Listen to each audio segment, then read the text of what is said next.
আল্লাহুম্মা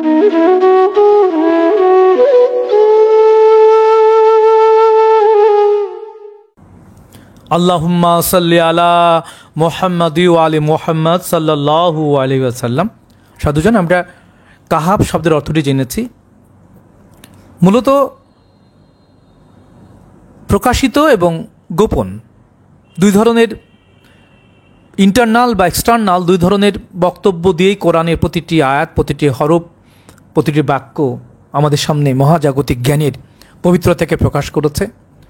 কাহাফের 7 যুবক, একজন কুকুর সহ 7 যুবকের দুনিয়া থেকে অন্তর্ধানে যাওয়া, 309 বছরের অন্তর্ধান এবং পুনরায় ফিরে আসা সেই মহাজগৎ থেকে রহস্যলোকে আশ্রয় লাভ করা এবং ফিরে আসা। এবং আল্লাহ তাআলা বারবার বলছেন, যারা তোমরা জগতে চলতে গিয়ে যারা পবিত্র রবের গুণাবলীর মধ্যে যারা লীন হয়ে যাও এবং জগৎবাসী যখন তোমাদেরকে প্রাণে মেরে ফেলার হুমকি দেয়, তখন তোমরা সকলেই কাহাফে আশ্রয় লাভ করো। এটি আল্লাহর চিরন্তন আহ্বান আমাদের প্রতি। এরপরে যারা দুনিয়ায় সফল ব্যক্তি, যারা আধ্যাত্মিক ব্যক্তির সাথে তুলনায় যারা অহংকার করে, যারা দুনিয়ার গাড়ি বাড়ি অর্থবিত্ত নিয়ে মানুষের জীবিকার ব্যয়ভার বহনের একটি জায়গা তৈরি করে দেয়, তারা অহংকারে পর্যবসিত হয়। সেই সাথে একজন পাগল ফকির যখন মুক্তির কথা বলে, এই দুই বাগানের মালিকের মধ্যে এমনটি আলোচনার মধ্য দিয়ে আল্লাহ তাআলা দিনের পথে যারা তাদের যে কিছুই থাকে না, তারা কিছু চায় না, তারা নিরহংকার বিনীত, তাদের ব্যাপারে আল্লাহ তাআলা ঘোষণা করেছেন। তৃতীয় গল্পে আমরা দেখেছি যে মুসা আলাইহিস সালাম এবং খিজির আলাইহিস সালামের যে কথোপকথন এবং গুরু শিষ্য হয়ে ওঠার মধ্য দিয়ে গুরুর যে কর্মকাণ্ড সংঘটিত হয়, শিষ্য অনেক সময় বোঝে না গুরু এটি কেন করছে।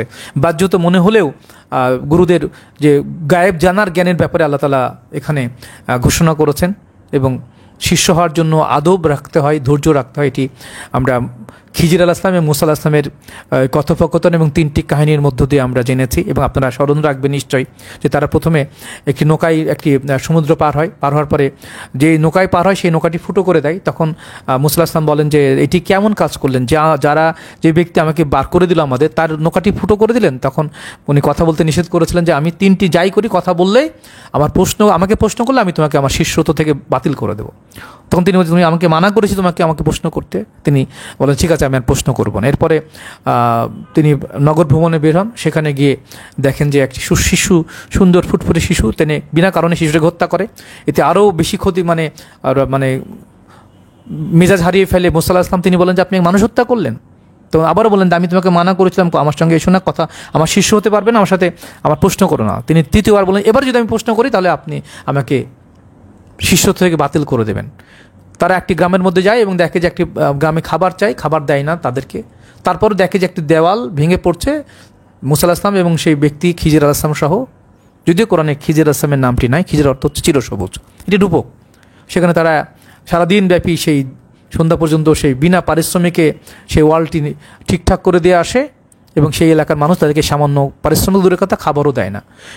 এবার পুরোপুরি মেজাজ হারিয়ে মুসা আলাইহিস সালাম প্রশ্ন করলেন যে দেখুন, আমি আর আপনার সঙ্গে থাকতে চাই না, আপনি আমাকে বলেন যে আমি আর আপনাকে প্রশ্ন না করেও থাকতে পারছি না। তখন সেই খিজির আলাইহিস সালাম বললেন যে দেখো, আমরা যে নদী পার হলাম এবং নৌকাটা ফুটো করে দিলাম এই জন্য যে ওই এলাকার রাজা সব ভালো ভালো নৌকাগুলোকে তারা নিজেদের মধ্যে জোরপূর্বক নিয়ে যাচ্ছিল। ফলে এই লোকটা গরিব লোক, সেই লোকটা কি করে নৌকা ছাড়া জীবিকা নির্বাহ করবে, এই জন্য আমি ওর তক্তা খুলে সেটাকে পানিতে ডুবিয়ে দিয়েছিলাম, যাতে করে ওরা আর সন্ধান না পায় বা এটাতে আগ্রহ হারিয়ে ফেলে। এবার বলেন, শিশুটিকে হত্যা করলেন কেন? তখন খিজির আলাইহিস সালাম বলে যে আমি যেটা জানি আমার রব জানে, সেটা ঠিকই জানে, তুমি সেটা জানো না। যে কি সেটি? যে শিশুটি বড় হওয়ার সাথে সাথে তার পিতামাতা মুমিন, তার পিতামাতাকে হত্যা করবে, সে নিজেও ঈমান হারা হবে, পিতামাতাকে ঈমান হারা করবে। সুতরাং আমি তাকে হত্যা করেছি এবং তার জন্য প্রার্থনা করেছি যাতে তার পিতামাতা নিকটবর্তী একটি সন্তান লাভ করে। আর যেই গ্রামে আমরা আসলাম, যারা আমাদের খেতে দিল না, তারপরেও তুমি মিলে যে প্রাচীরটাকে আমরা ভেঙে পড়ে একটি প্রাচীরকে ঠিক করে দিলাম। অর্থ এই যে ওই বাড়িতে থাকে একজন নাবালক শিশু, এই প্রাচীরের নিচে কিছু ধন ভাণ্ডার আছে, যদি প্রাচীরটা ভেঙে পড়ে তাহলে এলাকার লোকজন এটা ওদের সেই শিশুদেরকে না দিয়ে নিয়ে নেবে। কিন্তু তার পিতা মুমিন ছিল, সেহেতু আমরা এটাকে সুরক্ষা দিলাম যাতে করে বড় হওয়া পর্যন্ত শিশুটি যেন প্রাচীরটা সুরক্ষা লাভ করে। এইগুলোর মধ্যে দিয়ে আরও কিছু আধ্যাত্মিক বিশেষ ধরনের উচ্চতায় মানসিক জগতে প্রবেশের, রহস্যলোকে প্রবেশের নানা ধরনের আঙ্গিকতা, বৈশিষ্ট্য এবং রূপকতার মধ্য দিয়ে এই সূরা কাহাফের মধ্যে আল্লাহ তাআলা স্বয়ং রাসূল পাক সাল্লাল্লাহু আলাইহি ওয়াসাল্লামের মুখনিসৃত বাণীর মধ্য দিয়ে এই মহাজগতে আমাদের যুক্ত হবার জন্য দুই সমুদ্রের মিলনস্থলের বর্ণনা দিয়ে তিনি আমাদেরকে সেই পথে যাওয়ার আকাঙ্ক্ষা তৈরি করেছেন। কিন্তু আমরা সাধারণ মানুষেরা সেটাকে গল্প আকারেই নিয়ে সেটা আমার জন্য এই সময়ের জন্য প্রযোজ্য নয় বলে কোরআনকে অনেক অতীতে নিয়ে চলে যায়। কিন্তু আল্লাহ বলছেন কোরআন সকল কালের সকল মানুষের জন্য সর্বকালীন, সর্বজনীন এবং চির বর্তমানের পবিত্রতাকে প্রকাশ করে। আজকে আমরা সেই ধারাবাহিকতায় জুলকারনাইন নামে একজন বাদশার জীবন দর্শনের মূল লক্ষ্য কী সেটি নিয়ে কথা বলবো এবং আপনারা আশা করি মনোযোগ সহকারে আমাদের আজকের এই গল্পের শেষ প্রান্তে এসে আপনারা একটু মনোযোগী হবেন এবং এর ভেতরের রহস্যলোকে আশা করি প্রবেশ করবেন। হয়তো সকলের কাছেই এত গভীর বিষয়টি হয়তো আপনারা শুনে থাকবেন, কিন্তু আরও গভীরভাবে এর প্রতিটি নিদর্শনকে নিজের জীবনে মিলিয়ে নিয়ে আমল করার জন্য ধৈর্যশীল না হওয়া ছাড়া এটি সম্ভবপর নয়। বিসমিল্লাহির রহমানির রহিম। ওয়ায়াসআলুনাকা আন জুলকারনাইন কুল সায়াতলু আলাইকুম মিনহু যিকরা। এবং তারা তোমাকে জুলকারনাইন সম্বন্ধে জিজ্ঞাসা করে, রাসূল কারীম সাল্লাল্লাহু আলাইহি ওয়াসাল্লাম তারা আপনাকে জুলকারনাইন সম্বন্ধে জিজ্ঞাসা করে, আপনি বলে দিন যে এখনই আমি তোমাদের কাছে তার থেকে একটি স্মরণীয় বিষয় বা ধ্যানের বা যোগের বিষয় পাঠ করছি। রাসূল পাক সাল্লাল্লাহু আলাইহি ওয়াসাল্লামের কাছে জুলকারনাইন সম্বন্ধে কিছু জানতে চাইলে নূর মুহাম্মদুর রাসূলুল্লাহ সাল্লাল্লাহু আলাইহি ওয়াসাল্লাম মানুষ মুহাম্মদুর রাসূলুল্লাহ সাল্লাল্লাহু আলাইহি ওয়াসাল্লামকে নির্দেশ দিলেন শীঘ্রই কিছু বলে দেওয়ার জন্য।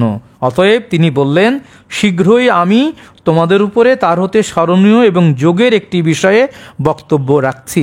এখানে ব্যবহৃত অব্যয় পদটি হলো উপরে। এর কারণ নবীগণ প্রকৃতপক্ষে সমাজের উপর কর্তৃত্বের অধিকারী হয়ে থাকেন, যদিও লোকেরা তা মেনে চলে না। মহাপুরুষকে সকলে মানতে চায় না। ভাষার সৌন্দর্যের খাতিরে অনুবাদে তোমাদের উপরে না লিখে তোমাদের নিকট লিখতে হয়। এটি আরবি ব্যাকরণের একটি বিশেষ ধরনের বৈশিষ্ট্য। ইন্না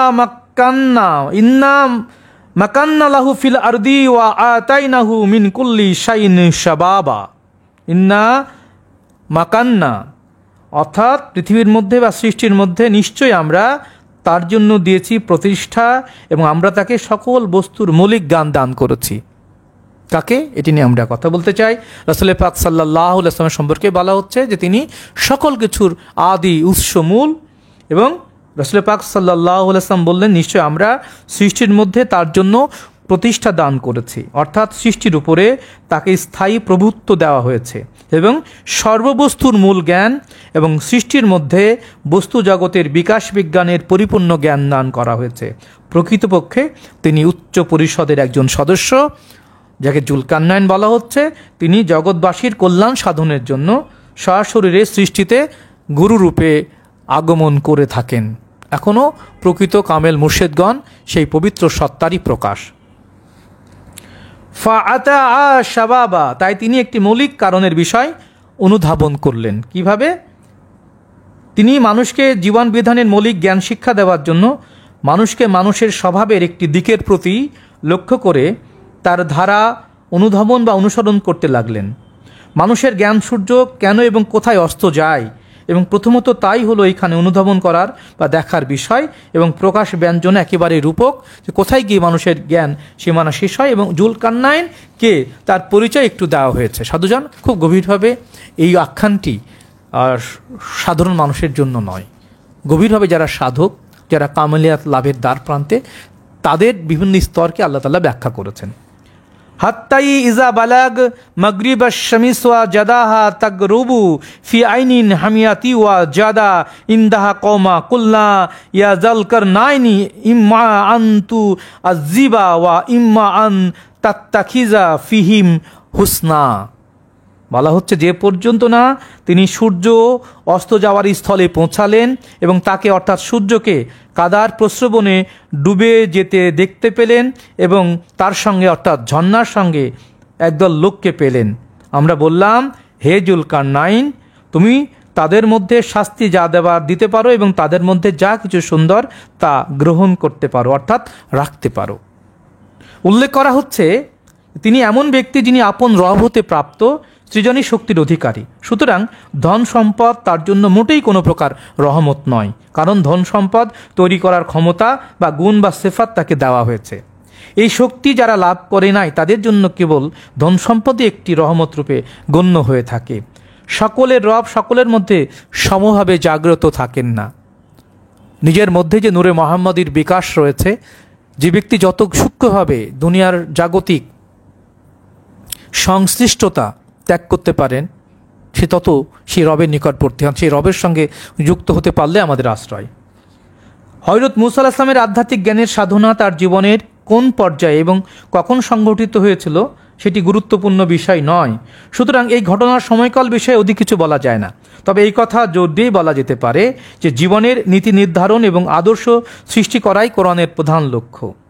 ঘটনার উল্লেখ তার উপলক্ষ মাত্র। এই জন্য কোরআনের ঘটনাসমূহের উল্লেখের মধ্যেও ধারাবাহিকতা বা ঘটনা প্রবাহ সুপরিকল্পিতভাবে অরক্ষিত রাখা হয়েছে, যেন মানুষ সত্য শিক্ষা বাদ দিয়ে কোনো কাহিনীকেই বারবার অবলম্বন না করে।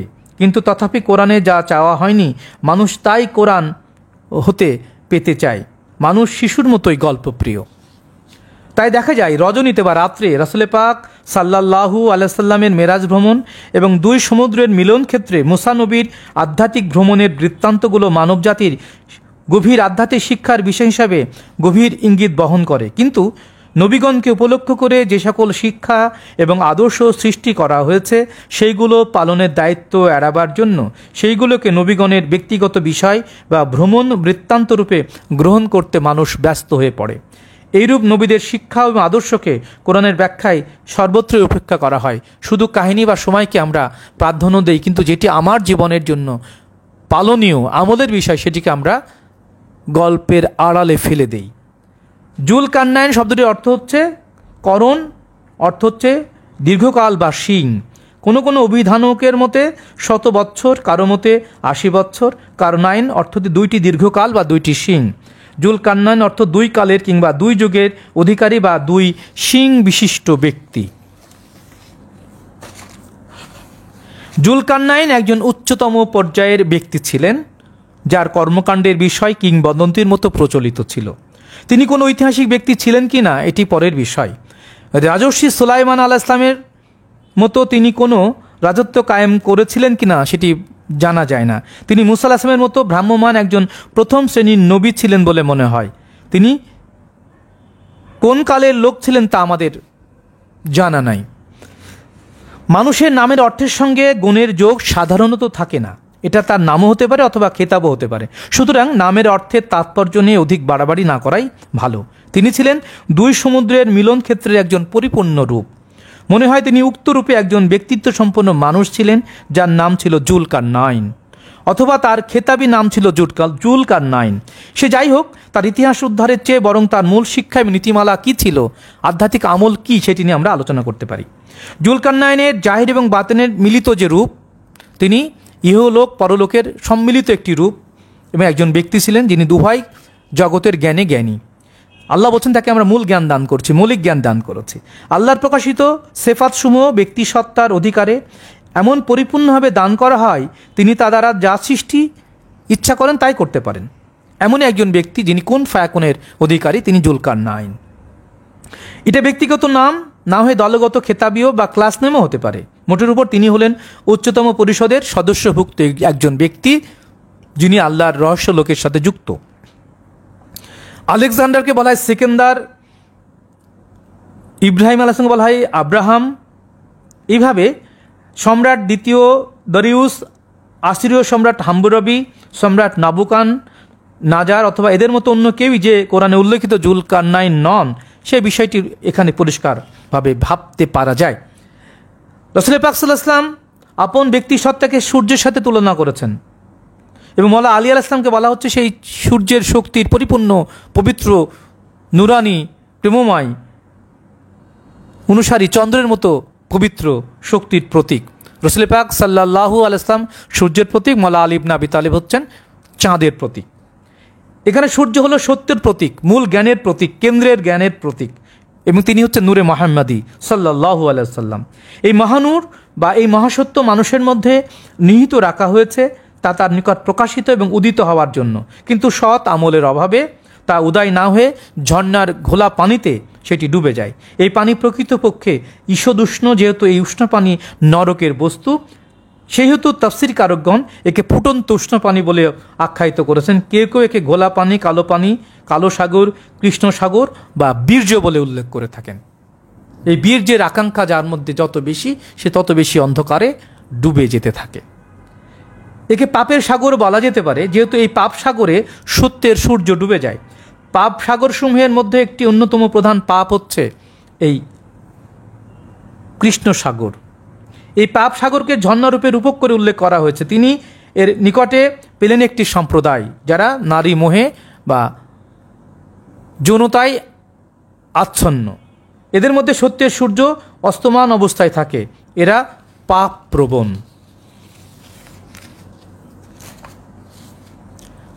ধর্ম পরিচালক হিসাবে এইরূপ সম্প্রদায়ের প্রতি তার কিরূপ ব্যবহার করা উচিত সেই নির্দেশ আল্লাহর তরফ থেকে আসার পরে বলা হচ্ছে, হে কান্নাইন, এই পাপ বা এই পাপে নিমজ্জিত সম্প্রদায়ের জন্য তাদের যাকে যেভাবে যতটুকু শাস্তি দেওয়া প্রয়োজন তাকে সেইভাবে শাস্তি প্রদান করুন, এবং এই বিষয়ে তাদের মধ্যে যা কিছু সুন্দর ও সত্য দেখতে পান তা তুলে ধরুন। অর্থাৎ এই বিষয়ে যারা সুশিক্ষা গ্রহণ করতে প্রস্তুত থাকবে তাদেরকে সুশিক্ষা এবং সৎ অনুশীলন শিক্ষা দিয়ে তাদের মনকে উক্ত লোভ লালসা যৌনতা থেকে উন্নত করে তোলা, যাতে তারা এই ঘোলা প্রশ্রবণের পাপ বিজড়িত আকর্ষণ হতে মুক্তি লাভ করতে পারে এবং তা দ্বারা সকল অবাঞ্ছিত পাপ সাগর পাড়ি দিয়ে অস্তমিত মহাসূর্য নিজের মধ্যে উদিত করে তারা আলোর বন্যায় স্নাত এবং উদ্ভাসিত হয়ে উঠতে পারে। এটি সকল কালে সকল মহামানবেরই দায়। কয়লা আম্মামান জুআলাম ফাসাফা নুআজ্জিবুহু সুম্মা ইউরাদ্দু ইল্লা রাব্বিহি ফায়ুআজ্জিবুহু আযাবান নুকরা। তিনি বললেন, যে কেউ জুলুম করবে অর্থাৎ আমার অবাধ্য হবে, শীঘ্র আমরা তাকে শাস্তি দেব, তারপর ফেরত পাঠানো হবে তার রবের দিকে, সুতরাং তাকে শাস্তি দেবেন অবাঞ্ছিত বা ঘৃণিত শাস্তি। উচ্চতম পরিষদ হতে এইরূপ আদেশ প্রাপ্ত হয়ে জুলকারনাইন সেই সম্প্রদায়কে বললেন, আমাদের নির্ধারিত আইন অমান্য করে এই পথে আপন নফসের উপর জুলুম যে করবে তাকে প্রাণদণ্ডে দণ্ডিত করা হবে। মৃত্যুর পরপারে যেও সে মুক্তি লাভ করতে পারবে না। বিদেহী এবং আযাবমুক্ত অবস্থার মধ্যে তাকে আমরা ছেড়ে রাখবো না, আবার তাকে রবের দিকে ফেরত পাঠিয়ে দেব, সুতরাং তিনি তাকে কঠিন শাস্তি প্রদান করবেন। মৃত্যু পরবর্তী জীবনের যাওয়া, ইল্লিন সিজ্জিন পেরিয়ে আবার দেহের মধ্যে আসা, এটি একটি মহাজাগতিক মহারহস্যলোকের কর্মকাণ্ড, যেগুলো কামেল মুমিন মুর্শেদ ব্যতীত, আল্লাহর উচ্চতম পরিষদ ব্যতীত এই সত্যে নাক গলানোর অধিকার কারোই নাই। মানুষের মধ্যে আল্লাহ রবরূপে লুকিয়ে আছেন। মৃত্যু ঘটনা দ্বারা পাপীর দেহ যেমন তার সঙ্গে থাকে না, তার রবও তেমন তার থেকে পৃথক হয়ে যান। সেইখানে সিজ্জিনের বন্দী অবস্থায় কোনো শাস্তি থাকে না, কিন্তু তাকে সে অবস্থায় দীর্ঘকাল থাকতে দেওয়া হয় না। আবার তাকে সম্পূর্ণরূপে রবের নির্ভরের উপরে স্থাপন করে রবের দিকে তার সান্নিধ্য লাভের জন্য দুনিয়ায় আবার পরীক্ষামূলক সৃষ্টিতে পুনরায় শাস্তির মধ্যে পাঠিয়ে দেওয়া হয়। এটাই পাপীর জন্য পরীক্ষামূলক ব্যবস্থা। এই দেহর মধ্যেই আপনি যা গত জীবনে উপার্জন করেছেন তারই ফল ভোগ করছেন। এই জন্য আল্লাহ মোটেও বিন্দু পরিমাণ আপনার উপরে জুলুম করেনি, অন্যায্য করেনি। সুতরাং এই যে মহাজাগতিক জীবন দর্শন, এখানেই কিয়ামত, এখানেই রোজ কিয়ামত, এখানেই ইল্লিন, এখানেই সিজ্জিন, এখানেই জান্নাত, এই রহস্যলোকের বাণীগুলো সাধারণত রূপকভাবে কোরআনুল কারিমে উল্লেখিত থাকলেও আমাদের তথাকথিত আরবি পড়ুয়া মোল্লারা এটি বুঝতে চায় না। তারা সব মরার পরে নিয়ে যে কল্পনার স্বর্গরাজ্যে বিচরণ করতে থাকে। এই জন্য সুফিরা, লালন সাহিও বলছেন তাদের প্রতিনিধি হয়ে রহমতুল্লাহ, যে শুনি মোলে পাবে বেহেশত খানা, আসলে তো মন মানে না, বাকির আশায় নগদ পাওনা, কে ছাড়ে ভুবনে। এখানেই সব কিছু যদি আপনি বুঝতে পারেন, সব কিছু চিরবর্তমান, রবের কাছে অতীত ভবিষ্যৎ বলে কিছু নেই, সবই চিরবর্তমান। আপনিও আপনার বর্তমানকে যদি আপনি আমলের মধ্যে এনে সৎ চিন্তা, সৎকর্ম, সৎ ভাবনা, জিকির এলাহি, দরুদে আকবার নিয়ে আপনি যদি নিজেকে সম্পৃক্ত রাখেন, নিশ্চয় আল্লাহ তাআলা আপনার মধ্যে আপনার পবিত্র জীবনকে মুক্তির পথে এগিয়ে নেবেন। সুতরাং এই জীবনই হচ্ছে পরীক্ষামূলক সৃষ্টি। এই পরীক্ষামূলক সৃষ্টি এই জন্য, আর দুনিয়া মাজরাতুল আখিরা, এটি খুব ভালো করে আপনাকে জানতে হবে। আজকের দিনের কর্মকাণ্ড আপনার জীবনের সর্বোচ্চ প্রাপ্তি। ওয়াম্মা মান আমানা ওয়া আমিলা সালিহান ফালাহু জাযা আনিল হুসনা ওয়া সানাকুলু লাহু মিন আমরিনা ইউসরা। এবং যে ইমানের কাজ করে এবং কর্মযোগ করে তার জন্য ফলত সুন্দর পুরস্কার রয়েছে, এবং শীঘ্র আমরা তার জন্য সহজ করে দেই আমাদের আমর পালন, অর্থাৎ আমাদের আদেশ নিষেধ পালনকে আমরা সহজ করে দেই। যে ব্যক্তি চিন্তা এবং কর্মে সৎ, অর্থাৎ এখানে একটি কথা বলার কোনো অবকাশ খুব জরুরি এবং কোনো ব্যত্যয় নাই যে কয়েকটা ভালো কাজ করলে, কিছু মানুষের খাওয়ালে, টাকা পয়সা দিলে, দান করলে, কারো বাড়ি গাড়ি করে দিলে, এটি কিন্তু সাধারণভাবে এটি মানবিক দায়িত্ব। কিন্তু মহামানবিক সৃষ্টি জগতের মধ্যে আল্লাহর মনোনীত যে ঈমান আনার যে কর্মকাণ্ড, একজন কামেল মুর্শেদের হাতে হাত দিয়ে বায়াত গ্রহণের মধ্য দিয়ে কেবল আপনি ঈমান অর্জন করতে পারেন, এবং মুর্শেদের নেতৃত্বে যা মুর্শেদ করতে বলছে, গুরু যা করতে বলছে, সে সমস্ত ভালো কাজগুলো মুর্শেদের নিয়ন্ত্রণে যেটি বলা হয়ে থাকে যে নথিভুক্ত হয়, সেটি হচ্ছে আমলে সালেহা। মুর্শেদ যা বলেন, মুর্শেদের কথা মতো প্রতিটা কর্মকাণ্ডকে বলা হচ্ছে, আত্মশুদ্ধির কর্মকাণ্ডকে বলা হচ্ছে আমলে সালেহা, সৎকর্ম। আর বাকি যে কাজগুলো আমরা সাধারণ হিন্দু, মুসলিম, বৌদ্ধ, খ্রিস্টান সবাই করি, যাদের মুর্শিদ নেই তারাও করি, এগুলো হচ্ছে মানবিক সৎকর্ম। কিন্তু আধ্যাত্মিক সৎকর্ম আমলে সালেহা, ঈমান না আনলে আমলে সালেহা হয় না। এটি খুব গুরুত্বপূর্ণ একটি বিষয়। যাই হোক, যে ব্যক্তি চিন্তা ও কর্মে সৎ পথ অবলম্বন করে চলেন তার জন্য সুন্দর পুরস্কার রয়েছে। উচ্চতম পরিষদ তাদের আদেশ নিষেধ পালন করে চলবার বিষয়গুলি তার জন্য সহজ করে দিয়ে থাকেন।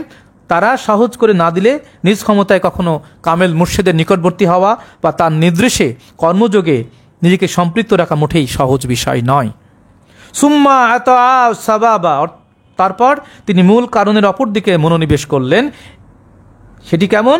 হাত্তা ইজা বালাগ মাতুলি আশ-শামসি ওয়া জাদাহা তাতলু আলা কওমিল লাম নাজআল লাহুম মিন দুনিহা সিত্রা।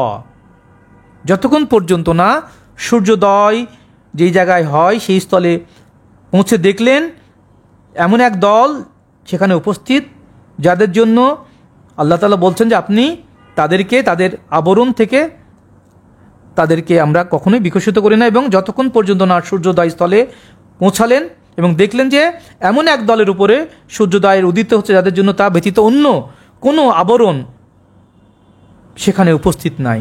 কাযালিকা ওয়াকাদ আহাতনা বিমা লাদাইনি খুবরা, অর্থাৎ এটা এমন যে তারা যেমন ছিল তেমনই আছে, অর্থাৎ নিশ্চয় আমরা বেষ্টন করে রাখি যে খবর তার কাছে আছে। বলা হচ্ছে যে নূরে মোহাম্মদী তার প্রতীক হচ্ছে নূর মোহাম্মদুর রাসূলুল্লাহ সাল্লাল্লাহু আলাইহি ওয়াসাল্লাম, তার প্রতীক হচ্ছে সূর্য। এটি হাকিকতে স্ত্রীলিঙ্গ। যেখানে মানব মনে অস্তমিত হয়, তা সূর্য যেখানে অস্তমিত হয়, যেখানে মানুষের মূল শক্তি, নবযৌবনের প্রাণ শক্তি, যেটাকে বলি সূর্য শক্তি, মণি শক্তি, বীর্য যেখানে ধ্বংস হয়ে যায়, সেই প্রদেশে গিয়ে তার অস্তমিত হওয়ার মূল কারণ অনুধাবন করলেন এবং তার প্রতিকারের ব্যবস্থা দান করার পর তিনি তার বিপরীত দিকে সেই সূর্যোদয়ের দেশ পরিদর্শন করতে গেলেন। একদিকে সূর্য ডুবে যাচ্ছে, আর দিকে সূর্য উদিত হচ্ছে, জন্ম এবং মৃত্যু। তথায় দেখতে পেলেন ওই সূর্য এমন এক দলের উপর উদিত হয় যাদের জন্য তা উদয়ের পথে তাদের মধ্যে কোনো আবরণ আল্লাহ রাখেন নাই। ইমানের আলোকে আলোকিত এইরূপে একদল লোক দেখতে পেয়ে তিনি আনন্দিত হয়ে বললেন, তোমরা যেরকম আছো সেরকম ওই রূপেই থাকো। এর কারণ ওই আলোর বিকাশ যেই রূপে তাদের মধ্যে থাকা উচিত তা তেমনই আছে। শৈশব হতে বয়স বৃদ্ধির সঙ্গে সঙ্গে ঈমান এবং সৎ আমলের অনুশীলন না করলে মানব মনে ক্রমশ দুনিয়া বা বস্তুবাদের আবরণ পড়ে ওই সূর্যের উদয় বাধাগ্রস্ত হয়, এবং এই বাধাগ্রস্ততাই হচ্ছে আমাদের কৃষ্ণ সাগরে বা যৌনতায় বা জন্মান্তরে নিমজ্জিত হওয়া। মানব মনের কার্যক্রম এবং তার হালতের সূক্ষ্ম খবর সকলে জুলকারনাইনের মতো ব্যক্তিরা তাদের নিকটে এটি সুস্পষ্ট। তার জ্ঞাত সকল প্রকার অলৌকিক খবর উচ্চতম পরিষদের জ্ঞানের দ্বারাই তিনি দেখে থাকেন, অর্থাৎ নবীর জ্ঞান তাদের জ্ঞান হতে মোটেই বিচ্ছিন্ন নয়। একজন কামেল ওলি যখন ফানাফি শাইখ থেকে ফানাফি রাসুল হয়ে যান, ফানাফি রাসুল থেকে ফানাফিল্লাহ এবং বাকাবিল্লাই যখন অধিষ্ঠিত থাকুন, তখন তারা আল্লাহর ইচ্ছার মধ্যেই নিজের ইচ্ছাকে সমর্পণ করে থাকেন। সুম্মা আতা সাবাবা, অতঃপর মূল কারণের দিকে আমরা মনোনিবেশ করলাম। এবার বলা হচ্ছে হাত্তা ইজা বালাগ বাইনা সাদ্দাইনি ওয়া জাদামিন দুনিহি মা কাউমাল্লা ইয়াকাদুনা ইয়াফকাহুনা কাউলা। ক্রমে যখন দুই দেওয়ালের মধ্যস্থলে উপনীত হলেন তথা উক্ত দুই দলের ব্যতিক্রমধর্মী এক দলের সাক্ষাৎ পেলেন যারা তার একটি কথা বুঝে নেবার জন্য নিকটবর্তী নয়। কালু ইজা ইয়াজাল কারনাইন ইন্না ইয়াজুজা ওয়া মাজুজা মুফিসনা ফিল আরদি ফাল নাজআলু লাকা খারাজান আলা আন তাজআলা বাইনানা ওয়া বাইনাহুম সাদ্দা। তারা বলল, হে জুলকারনাইন, নিশ্চয় ইয়াজুজ এবং মাজুজ এই দেশে ফ্যাসাদ সৃষ্টি করছে যে দুই দল, সুতরাং আপনাকে আমরা কর দিব কি এই বিষয়ের উপরে যে আমাদের মধ্যে এবং তাদের মধ্যে আপনি একটি প্রাচীর সৃষ্টি করে দেবেন। এই ইয়াজুজ মাজুজ এটি সকল কালের একটি চলমান অবস্থার মধ্যে দুইটি দল, তাদের পরিচয় আমরা পরেই দিচ্ছি। তারপর জুলকারনাইন উক্ত দুই প্রকার বিপরীত হালের মধ্যবর্তী হালের দিকে মনোযোগ দিলেন। দেওয়াল কথা দ্বারা এখানে ধার্মিকতার সীমা বোঝানো হয়েছে। ভালো এবং মন্দ এই সীমার মধ্যবর্তী লোকের ধর্ম বিষয়ে অবগত হলেও আসলে তারা প্রকৃত অনুসারী নন, বরং ধর্মকে তাদের মন গড়া রূপের মধ্য দিয়ে নিয়ে আসে এবং নিছক মন গড়া আনুষ্ঠানিকতার মধ্যে আবদ্ধ করে ফেলে। এইরকম একটি কাউমের কাছে উপস্থিত হলেন জুলকারনাইন। অথবা তার প্রচারিত ধর্মভাব তাদের নাগালের বা আমলের এত দূরে যে তার একটি কথাও তারা বুঝতে পারল না, এবং সাধকের কথা তথাকথিত দুনিয়াদার ভোগী ব্যক্তিরা, গাফেল ব্যক্তিরা, ফাসেক ব্যক্তিরা কখনোই বুঝতে পারে না। তারা অসভ্য জাতি নয়, বরং তারা সুসভ্য জাতি, কিন্তু নবীর প্রচারিত আদর্শের বহু পবিত্র জ্ঞান থেকে তারা বঞ্চিত, তারা গ্রহণ করতে সেখানে অনুপস্থিত। বিষয়টি উপলব্ধি করে তারা এরূপ বলল যে ইয়াজুজ ও মাজুজ অর্থাৎ বস্তুবাদ এবং বস্তুবাদীগণের ফ্যাসাদের কারণে আমরা মোহাম্মদী নূর জাগিয়ে তুলতে পারছি না। কলুষিত বস্তুবাদ এবং বস্তুবাদী শাসকের চাপে দেশে যে অশান্তি রাজত্ব চলছে তা হতে উদ্ধার পাবার শক্তি আমাদের নাই। আপনি যদি দয়া করে আমাদের হতে খেরাজ বা কর গ্রহণ করে আমাদের উদ্ধারের দায়িত্ব গ্রহণ করেন, তবে আমরা বস্তুবাদ এবং বস্তুবাদীর প্রবাহ হতে মুক্তি লাভ করতে পারি। এতে আমরা পরিশুদ্ধ জীবনযাপন করার সুযোগ লাভ করে সেই নূরে মোহাম্মদের অধিকারী হতে পারি। এটি মহাজাগতিক একটি সর্বকালীন একটি মানব জীবনের শিক্ষাকে এখানে মহান রব্বুল আলামিন উপস্থাপন করেছেন। ইয়াজুজ মাজুজ কলুষিত বস্তুবাদ এবং বস্তুবাদিতার একটি আগ্রাসন রূপ। ভোগী মানুষের মধ্যে এর প্রভাব সকল সময় বর্তমান। কয়লামা মাক্কানি ফিহি রাব্বি খায়রুন ফাআইনুনি বিকুয়াতিন আজআল বাইনাকুম ওয়া বাইনাহুম রদ্দা। তিনি বললেন, আমার রব যার মধ্যে আমাকে প্রতিষ্ঠিত করেছেন তা উত্তম, অতএব শক্তি দ্বারা আমাকে সাহায্য করো, আমি তোমাদের মধ্যে ও তাদের মধ্যে একটি বাঁধ তৈরি করে দেব। ইয়াজুজ এবং মাজুজ কি? যে দেশে ধর্মভাব অত্যধিক বিনষ্ট হয়ে যায়, যে দেশে অধিক পরিমাণ ধর্মভাব বিনষ্ট হয়, সেই দেশে ইয়াজুজ এবং মাজুজের দ্বার খুলে যায়। বস্তুবাদ এবং অত্যধিক প্রকট হয়ে প্রকাশ পায় এবং মানুষের সমর্থন পেয়ে বস্তুবাদী শাসক জাতির পুরোভাগে এসে হাজির হয়। সকল দিক হতে লোকেরা স্ব উৎসাহে তার সমর্থনে ছুটে যায়। এটি ভয়ঙ্কর একটি রূপ। মানুষ বস্তুগত লোভে পড়ে, বস্তুগত লাভের আশায় তারা জাগতিক মানুষের কাছে ছুটে যায়, কিন্তু একটা সাধকের কাছে, অলিয়া আউলিয়ার কাছে ছুটে যায় না। তিনি বললেন, আমাকে অর্থ সাহায্য করার প্রয়োজন নাই। আমার রব সৃষ্টির উপরে যে মর্যাদার মধ্যে আমাকে প্রতিষ্ঠিত করেছেন তাই উত্তম সম্বল। তোমরা সৎ পরিকল্পনা করো এবং মনোবল নিয়ে আমাকে সাহায্য করো। ধন সম্পদ এটি বস্তু, এই বস্তু কখনো আধ্যাত্মিক মানুষের আকাঙ্ক্ষায় থাকতে পারে না। বস্তুগত শক্তি দ্বারা আধ্যাত্মিক বিষয় অর্জন করা যায় না। সেই পথে অগ্রসর হতে চাইলে ধৈর্য এবং মনোবল হলো তার আপন পাথেয়। এই সম্বল সঙ্গে নিয়ে তোমরা আমার নেতৃত্ব মেনে নিলে তাদের বিরুদ্ধে এমন শক্তিশালী বাদ সৃষ্টি করতে পারবো, কোনো বস্তুবাদী শক্তি তোমাদেরকে পরাভূত করতে পারবে না। ইয়াজুজ মাজুজ হচ্ছে বস্তুবাদী ভোগী শক্তির প্রতীক। তুমনি জুবার আল হাদিদ হাত্তাই ইজা সওয়াবা বাইনাস সদাফাইনি কালান ফুকু হাত্তা ইজা জা আলাহু নারান কালা আতুনি উফ ফিগ্রিগ আলাইহি কিত্র। বলছে, আমার নিকট লোখণ্ড আনো, দুই দেওয়ালের বা পাহাড়ের মধ্যস্থলের সমান না হওয়া পর্যন্ত আনতে থাকো। বললেন, ফুৎকার করতে থাকো যতক্ষণ না আগুনে পরিণত না হয়। আরও বললেন, আনো আমার কাছে ঢেলে দেই তার উপরে গলিত তাম্র। বস্তুবাদ এবং আধ্যাত্মবাদ যদিও বিপরীতধর্মী, তথাপি এই দুয়ের সমন্বয়ে আমাদের মানব জীবন পরিচালিত হয়। উভয় আমাদের জন্য অপরিহার্য। বস্তু উপভোগের মধ্যে থেকেই বস্তুমোহ তেমনকে মুক্ত রাখতে হবে, নতুবা জাহান্নাম হতে উদ্ধারের উপায় নাই। বস্তুবাদ এবং আধ্যাত্মবাদ পাশাপাশি দুটি দেওয়ালের মতো, মধ্যখানে বিরাট একটি ব্যবধান। এই ব্যবধান শক্ত বাদ বেঁধে উভয়কে সংযুক্ত করে তুলতে হবে। লোহা কঠিন একটি বস্তু, কিন্তু উত্তাপে এটিও লাভার মতো গলে অবদ্ধ বাঁধ তৈরি করা যায়। সেরূপ মনের বস্তুমোহ লোহার মতো শক্ত এমন একটি বাধা, যা ডিঙ্গিয়ে বা ভেদ করে আত্মিক জগতে প্রবেশ লাভ করা অত্যন্ত কঠিন একটি ব্যাপার।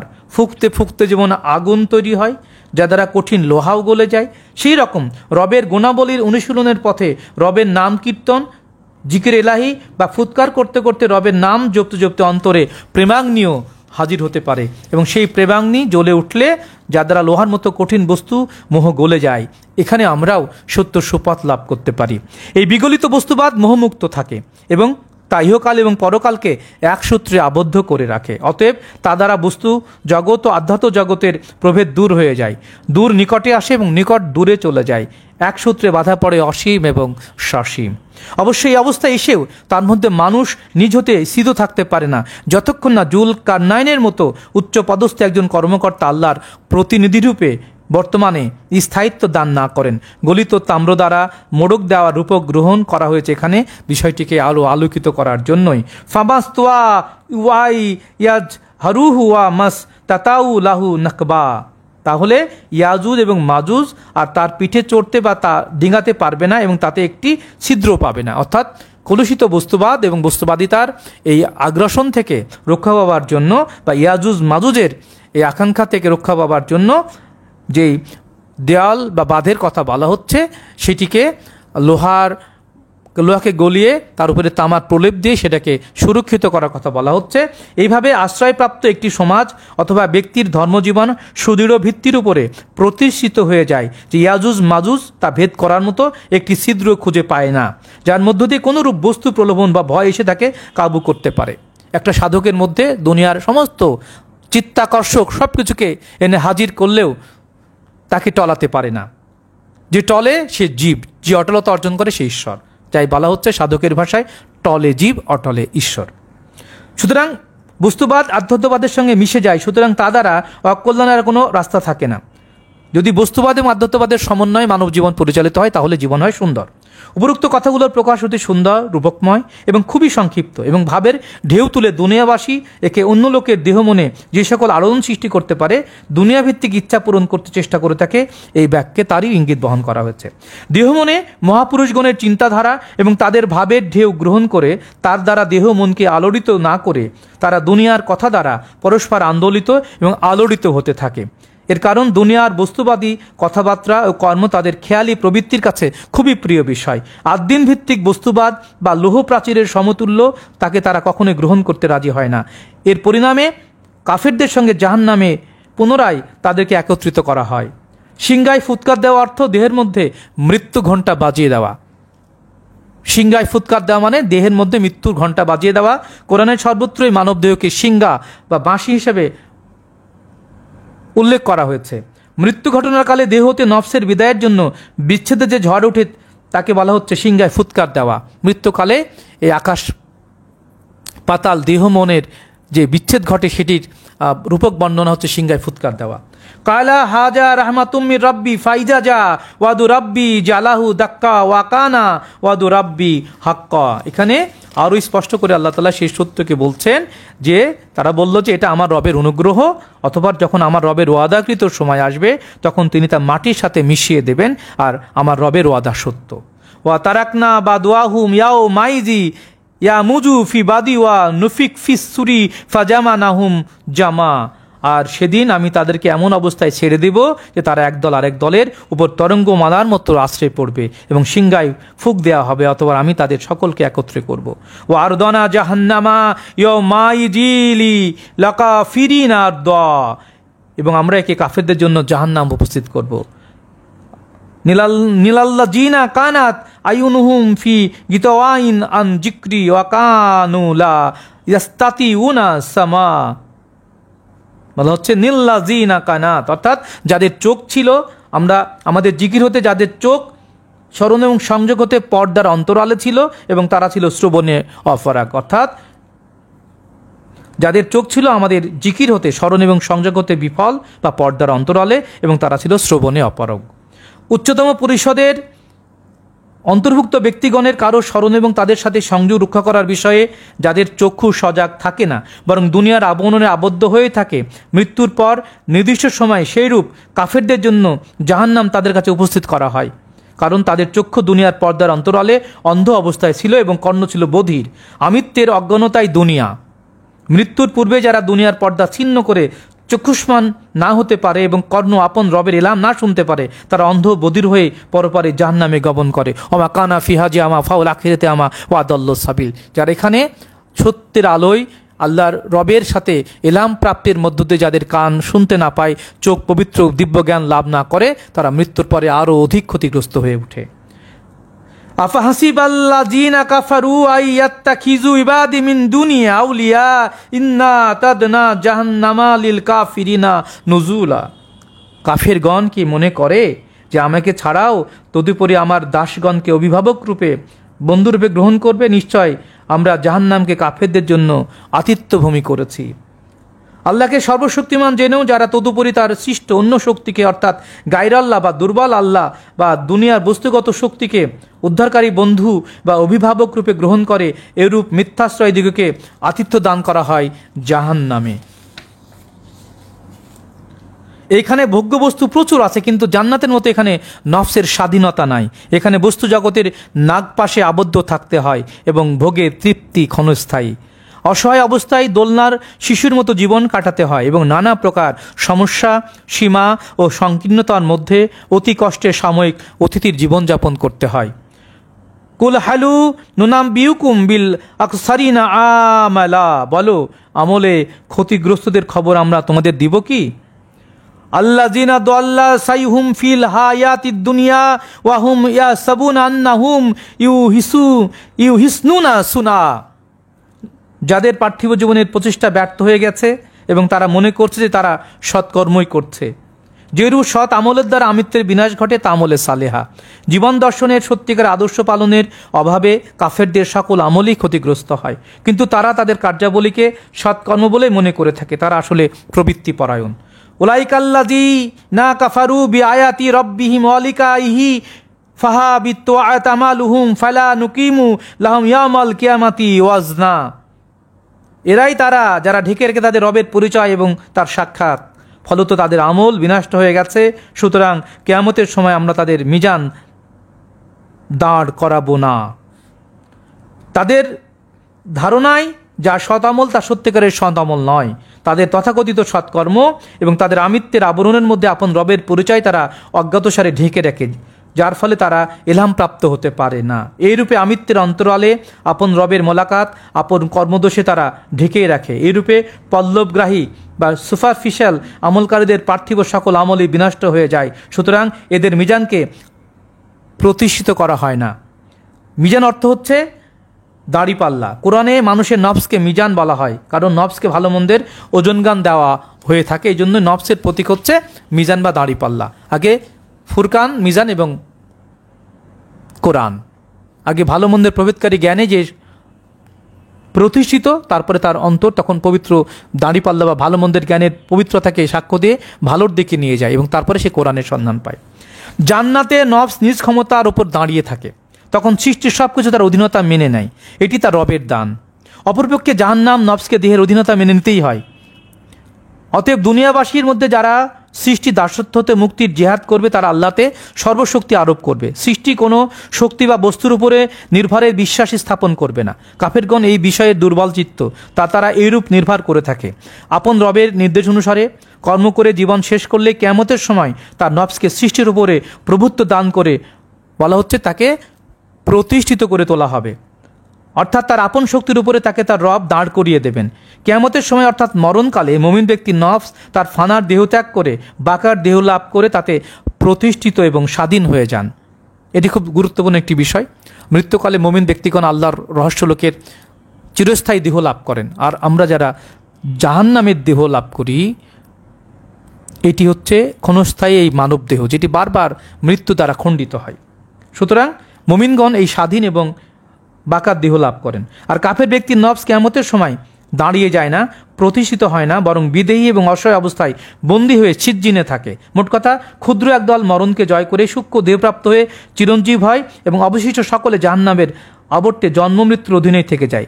একটি ক্ষুদ্র দল শুধু মহামানবিক জীবন আদর্শে মৃত্যুকে জয় করে মৃত্যুঞ্জয়ী চিরঞ্জীব হয়ে যায়, বাকি সবাই আবার দুনিয়ার দিকে, মোহের দিকে, সেই কৃষ্ণ সাগরে, সেই যৌনতার আকর্ষণে আবার জন্ম লাভ করে থাকে।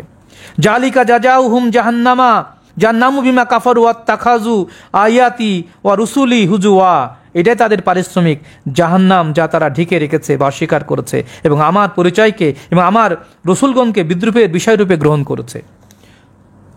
কাফারা শব্দ থেকে কাফের, কাফারা মানে হচ্ছে ঢেকে রাখা, যে সত্যকে বা নিজের ভেতরে রবকে ঢেকে রাখে সেই কাফের। কুফরি করা অর্থ সত্যকে ঢেকে রাখা। আল্লাহর প্রকাশিত গুণাবলী তার আয়াত, তার গুণে গুণান্বিত হওয়ার চেষ্টায় জীবন অতিক্রম করলে কিয়ামতের সময় সে নফসকে তার আপন শক্তির উপরে প্রতিষ্ঠিত করে দেওয়া হয়। ওইরূপ না করলে পুনরায় জাহান্নামে তাকে ফেলে দেওয়া হয় এবং এটা নফসের আপন উপার্জন ব্যতীত কিছুই নয়। কাফেরদের কুফরির সঙ্গে যা জড়িত তাই জাহান্নাম, এটা তাদের উপার্জন। আল্লাহর পরিচয় এবং তার রসুলের বিধানের প্রতি কাফেরগণ কখনোই গুরুত্ব আরোপ করে না, বরং তারা বিদ্রুপ করে। অকৃতকার্য ব্যক্তিগণের জন্য এটাই পারিশ্রমিক যে তাদের নফসকে হেলিয়ে দেওয়া হয়, দাঁড় করানো হয় না। এর কারণ তারা আপন রবের পরিচয় এবং তার সঙ্গে মোলাকাতের বিষয়টিকে ঢেকে রেখেছে। তারা আপন রবকে জাগ্রত করে তুলবার প্রচেষ্টা গ্রহণ করে না এবং রবের পরিচয় এবং তার প্রতিনিধি রসুলগণের নির্দেশসমূহকে তারা বিদ্রুপের ভাষায় বিদ্রুপাত্মকভাবে গ্রহণ করে। সুতরাং তাদেরকে অসহায় অবস্থায় জাহান্নামের দিকে পাঠিয়ে দেওয়া হয়। ইন্নাল্লাযীনা আমানু ওয়া আমিলুস সলিহাতি কানাত লাহুম জান্নাতুল ফিরদাউসি নুজুলা। নিশ্চয় যারা ঈমানের কাজ করে এবং কর্মযোগ করে তাদের আতিথেয়তার জন্য জান্নাতুল ফিরদাউস রয়েছে। খালিদিনা ফিহা লা ইয়াবগুনা আনহা হিওয়ালা। বলা হচ্ছে যে তাতে স্থায়ী হবে, তারা জাকিয়ে থাকবে, সেখান হতে আর পরিবর্তন চাবে না। অপরপক্ষে যারা ঈমানের কাজ করে এবং সৎ আমল করে, নিশ্চয় তাদের আতিথেয়তার জন্য জান্নাতুল ফিরদাউস রাখা হয়েছে, যাতে তারা প্রতিষ্ঠিত হয়ে থাকবে। এটি উচ্চস্তরের জান্নাত, অতএব এখান থেকে তারা আর অন্যত্র পরিবর্তন ইচ্ছা রাখে না। আমলে সালে অর্থ কর্মযোগ। এর 2, 4, 10টি কর্ম যারা সাধারণভাবে আমরা করি, এটি মানবিক। রব হতে এলহাম প্রাপ্ত হয়ে বাকি জীবনের সকল কাজ তার নির্দেশে পালন করার নাম হচ্ছে আমলে সালেহা। সুতরাং ইলহাম প্রাপ্ত না হওয়া পর্যন্ত সৎ আমল করা সম্ভবপর নয়। কুল্লাউ কানাল বাহরু মিদাদাল লিকালিমাতি রাব্বি লানা ফিদাল বাহরু কাবলা আন তানফাদা কালিমাতু রাব্বি ওয়ালা জিন্না বিমিসলিহি মাদাদা। বলো, সমুদ্র যদি কালি হতো আমার রবের কথা লেখার জন্য, তবে আমার রবের কথা ফোরাবার পূর্বে সমুদ্র ফুরিয়ে যেত, যদিও আমরা তার সমপরিমাণ একটি সমুদ্রের সাহায্য আনয়ন করতাম। সমুদ্রের কালি সারা পৃথিবীর মতো, যদি সারা পৃথিবীর সমুদ্রগুলোকে কালি করা হতো, বৃক্ষরাজিকে করা হতো কলম এবং জমিনকে করা হতো কাগজ, তবুও এরকম পৃথিবীর মতো পৃথিবী শেষ হয়ে গেলেও রবের পবিত্রতাকে কখনো শেষ করা যাবে না, গুণাবলীকে, পরিচয়কে কখনো প্রকাশ করে শেষ করা যাবে না। নূর মোহাম্মদুর রাসূলুল্লাহ সাল্লাল্লাহু আলাইহি ওয়াসাল্লাম মানুষ মোহাম্মদুর রাসূলুল্লাহ সাল্লাল্লাহু আলাইহি ওয়াসাল্লামকে সম্বোধন করে মানুষকে জানিয়ে দিচ্ছেন যে, হে মানুষ, তুমি এই কথা জেনে রাখো যে তোমার মধ্যে যিনি রব রূপে বিরাজিত আছেন তার পরিচয় তোমার মোটেই জানা নাই। বিশ্ব রব রূপে তোমার রবের প্রশংসার কথা লিখতে গেলে পৃথিবীর মতো শত শত সাগর পরিমাণ কালি ফুরিয়ে যাবে, কিন্তু তোমার রবের অসীম প্রশংসার কথা ফুরাবে না। যদি আরও সম পরিমাণ কালি এনে আমরা হাজির করি তবুও না। যদিও তুমি দুর্বল এবং ক্ষুদ্র মানুষ, তথাপি তুমি জেনে রাখো তোমার মধ্যে যিনি রবরূপে বিরাজমান তার শান অসীম, কারণ তিনি হলেন বিশ্ব রব। তোমার আপন রবের পরিচয় পেলে তাকেই সৃষ্টিময় তুমি বিশ্ব রব রূপে দেখতে পারবে। কুলিন্নামা আনা বাশারুম মিসলুকুম ইউহা ইলাইহা আন্নামা ইলাকুম ইলাহু ওয়াহিদুন ফামান কানা ইয়ারজু লিকা রাব্বিহি ফালিয়ামাল আমালান সালিহান ওয়ালা ইউশরিক বিইবাদাতি রাব্বিহি আহাদা। ইয়া রাসূল পাক সাল্লাল্লাহু আলাইহি ওয়াসাল্লাম বলুন, নিশ্চয় আমি কি তোমাদের মতো মানুষ? নিশ্চয়ই আমি তোমাদের মতো মানুষ নই, আমার দিকে ওই হয় এবং তোমাদের ইলা আমার ইলা একজন। সুতরাং যে তার রবের মোলাকাত বা রবের সাক্ষাতের আকাঙ্ক্ষা করে, তবে সে যেন কর্মযোগের আমল করে এবং তার আহাদ রবের দাসত্বের সঙ্গে শিরক না করে, অথবা দাসত্বে শিরক না করুক তার রবের সঙ্গে যিনি একক অখণ্ড, লা শারিকা আল্লাহ। এই আয়াতের মধ্য দিয়ে আমাদের তথাকথিত মোল্লারা বলে যে রসুল নাকি বলেছেন আমি তোমাদের মতো মানুষ, কিন্তু এই ইন্নামা মা শব্দটির অর্থ হচ্ছে নেগেটিভ ইন্টারোগেটিভ, অর্থাৎ না বোধক। আমি কি তোমাদের মতো মানুষ? নিশ্চয়ই না, আমি তোমাদের মতো মানুষ নই। কারণ ইউহা ইলাইয়া আন্নামা ইলাহুকুম ইলাহু ওয়াহিদুন, আমার কাছে ওহি আসে এবং তোমাদের রব আমারও একই রব। সুতরাং বলুন, নিশ্চয় আমি কি তোমাদের মধ্যে একটি ব্যক্তি বা মানুষ? নিশ্চয়ই নই। আমার দিকে ওই হয়, আমার রব তোমার রব একই রব। সুতরাং যে তার আপন রবের সাক্ষাৎ লাভের জন্য আকাঙ্ক্ষা করে, সেই জন্য কর্মযোগের আমল করে এবং আহাদ রবের সাথে দাসত্বের সাথে জন্য শিরক না করে। এখানে মা অর্থ না অথবা কি, এই দুই প্রকার অর্থই হতে পারে। বলো নিশ্চয়ই কি আমি তোমাদের মধ্যে এক ব্যক্তি? নিশ্চয়ই নই। অথবা বলো আমি কি তোমাদের মতো মানুষ? নিশ্চয়ই নই। অর্থাৎ আমি তোমাদের মধ্যে কোনোভাবেই এক ব্যক্তি মানুষ নই। এই উভয় প্রকার উক্তি দ্বারা এই কথাই বোঝানো হয়েছে যে রসুল পাক সাল্লাল্লাহু আলাইহি ওয়াসাল্লাম আমাদের মতো মানুষ নন। শুধু বাহ্যত দৈহিক আকার প্রকারে তিনি আমাদের মতো মানুষ নন এবং স্থূল দৃষ্টিতে দেখতে আমাদের মতো মানুষ হলেও তিনি কোনোভাবেই আমাদের মতো মানুষ নয়। আল্লাহ বলছেন কদ জাআকুম মিনাল্লাহি নূর ওয়া কিতাবুম মুবিন, তিনি জীবন্ত কিতাব এবং আমার জাতি নূর। এবং তিনি কোনোভাবেই আমাদের মতো মানুষ নন। যারা বলেন তারা কুফরি করেন। অধিকাংশ মোল্লারাই এই কাফেরদের অন্তর্ভুক্ত, যারা রসুল পাক সাল্লাল্লাহু আলাইহি ওয়াসাল্লামের পবিত্রতাকে আল্লাহ বললে অস্বীকার করছে। জান্নাতবাসী হওয়ার পর মানুষ যেমন সূক্ষ্ম এবং স্থূল উভয় প্রকার দেহের অধিকারী হয়ে থাকে, রসুল পাক সাল্লাল্লাহু আলাইহি ওয়াসাল্লাম সেইরূপ তিনি দেহের অধিকারী ছিলেন, যিনি ফানা এবং বাঁকাকে নিয়ন্ত্রণ করেন। অবশ্য তিনি আমাদের নিকট বিশেষ আদর্শ প্রতিষ্ঠার কারণে কদাচিৎ তিনি আমাদের মতো মানুষের আকার ধারণ করেছেন।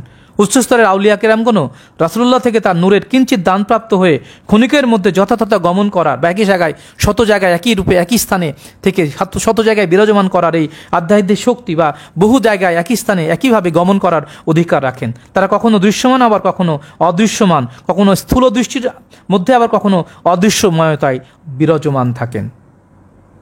রাসূল পাক সাল্লাল্লাহু আলাইহি ওয়াসাল্লাম এরকম অনেক দৃষ্টান্ত রেখেছেন। ওহী অথবা ইলহাম হলে আমাদের মতো মানুষ আর আমাদের মতো থাকে না। রাসূল পাক সাল্লাল্লাহু আলাইহি ওয়াসাল্লাম আদি হতে আল্লাহর নবী এবং আদি নূর, তিনি কখনো আমাদের মতো মানুষ ছিলেন না। যেমন ছিলেন অন্য নবীগণ তাদের প্রাথমিক জীবনে। নবুয়ত প্রচারকালে যারাই তাদেরকে নিজেদের মতো মানুষ রূপে মনে করেছে তারাই কোরআনের ভাষায় কাফের। মুমিনগণ কখনো কোনো নবীকে তাদের মতো মানুষ বলেন না। সুতরাং এই যে অপব্যাখ্যা বা এই যে আধ্যাত্মিকতাকে অস্বীকারী ইয়াজিদি অনুপন্থীরা, যে সকল মোল্লারা যারাই এই কুলিন্নামা আনা বাশারু মিসলুকুম ইয়াহু মানে ওহি আসে আমার পরে, ইলাইয়া ইলাহুকুম ইলাহু ওয়াহিদান, এই শব্দগুলোর সাথে যারা বিশ্বাসঘাতকতা করে বলেন নিশ্চয় আমি কি তোমাদের মতো মানুষ, কিন্তু যারা এই বাক্যটিকে বিকৃত করে বলে যে আমি কি তোমাদের মতো মানুষ বা আমি তোমাদের মতো মানুষ, এই বিষয়টিকে যারা অপব্যাখ্যায় রেখে আমাদেরকে বিভ্রান্তি করছে, এদের সংখ্যা কিন্তু সবচেয়ে বেশি। আল্লাহ বলছে যারা কোরআনকে অস্বীকার করে, নবী রাসূলকে সাধারণ মানুষ মনে করে, তারা কাফের বই কিছু নয়।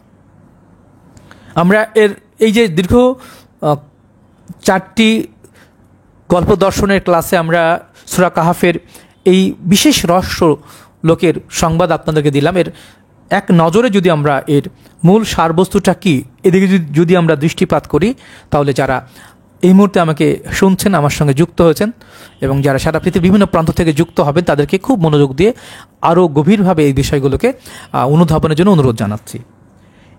এই সূরাতে দুনিয়া হতে মুক্তি লাভ করার উপায় বর্ণিত হয়েছে। মুক্ত মানবদের উন্নতির বিশিষ্ট 4টি স্তরের কথা এখানে ব্যক্ত করা হয়েছে।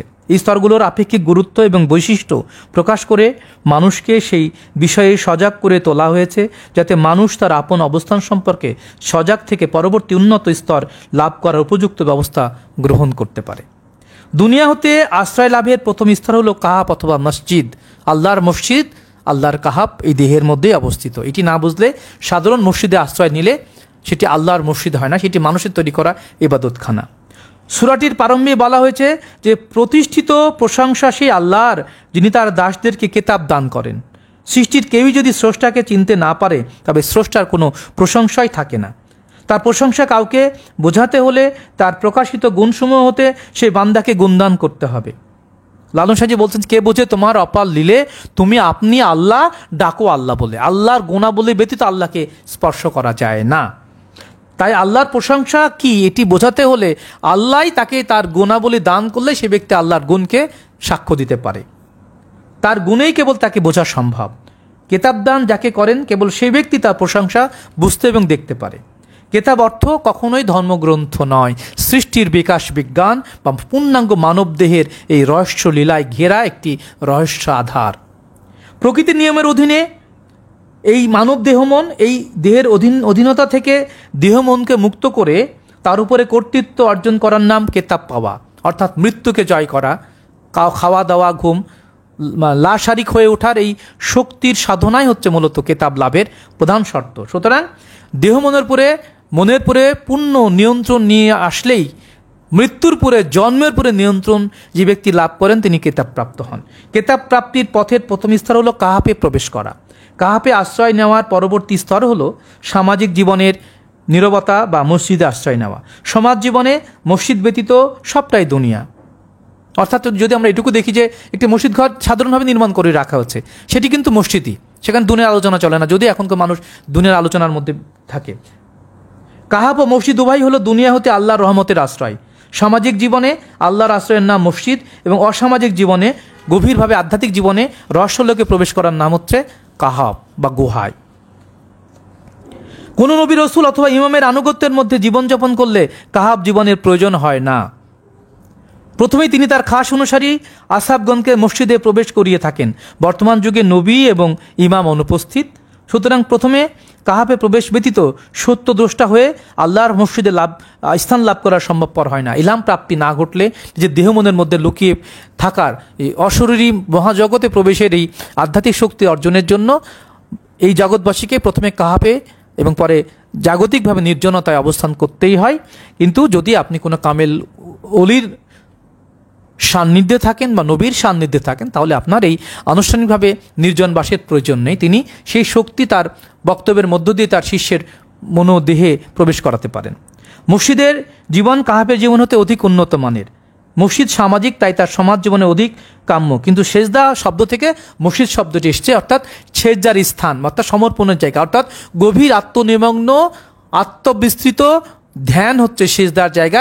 সেই মানসিক অবস্থাকে বলা হয় মসজিদ, অর্থাৎ মনের সেজদার পরিবেশকে বলা হচ্ছে মসজিদ। সেই অবস্থায় মন আল্লাহর নিকট সর্বক্ষণ সমর্পিত থাকে, লাভবাহিক হয়ে থাকে। এই মসজিদ 4 প্রকারের কথা বলা হয়েছে, আমরা একটু জেনে নেই। এক হচ্ছে আল্লাহর মসজিদ।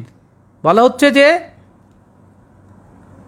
21 নম্বর বাক্যে বলা হয়েছে যে আল্লাহর মসজিদ, যে মসজিদ এর কথা উল্লেখ করা হয়েছে তা হচ্ছে আল্লাহর মসজিদ, যা যদিও শুধু মসজিদ বলা হয়েছে এখানে, যে আল্লাহর মসজিদ যিনি তৈরি করে থাকেন তিনি অতি মহান ব্যক্তি। আপন মনের সেজদার পরিবেশ সৃষ্টি করার পর অন্য লোকের মনে তা তৈরি করা যেতে পারে। এইরূপ 2-1টি মসজিদ তৈরি করা, অর্থাৎ 2-1জনকে দুনিয়া হতে উদ্ধার করে আল্লাহর দিনের মধ্যে সর্বক্ষণ সেজদায় ধ্যানে সমর্পণের মধ্যে থাকবার মানসিক হাল রচনা করে দেওয়া, যা মৃত্যুকাল পর্যন্ত স্থায়ী হয়ে থাকবে, সেটি হচ্ছে আল্লাহর মসজিদে স্থায়ী আশ্রয় লাভ করা। একজন ধ্যানী ব্যক্তি ওই মহাজগতে প্রবেশের পর আর এই জগতে প্রবেশ করতে চান না। একজন মানুষকে সেরকম পরিবেশে সর্বাধিকভাবে সেই রকম শিষ্যকে ধ্যানী হিসাবে গভীরভাবে আত্মনিমগ্ন ধ্যানের মধ্যে নিমগ্ন থাকার পরিবেশ তৈরি করার সাধনা শেখানোর নামই হচ্ছে মসজিদে আশ্রয় দান করা। সুতরাং নিজে মসজিদে প্রবেশ না করে অন্যকে মসজিদে প্রবেশ করানো যায় না এবং কারো পক্ষে সম্ভব নয়।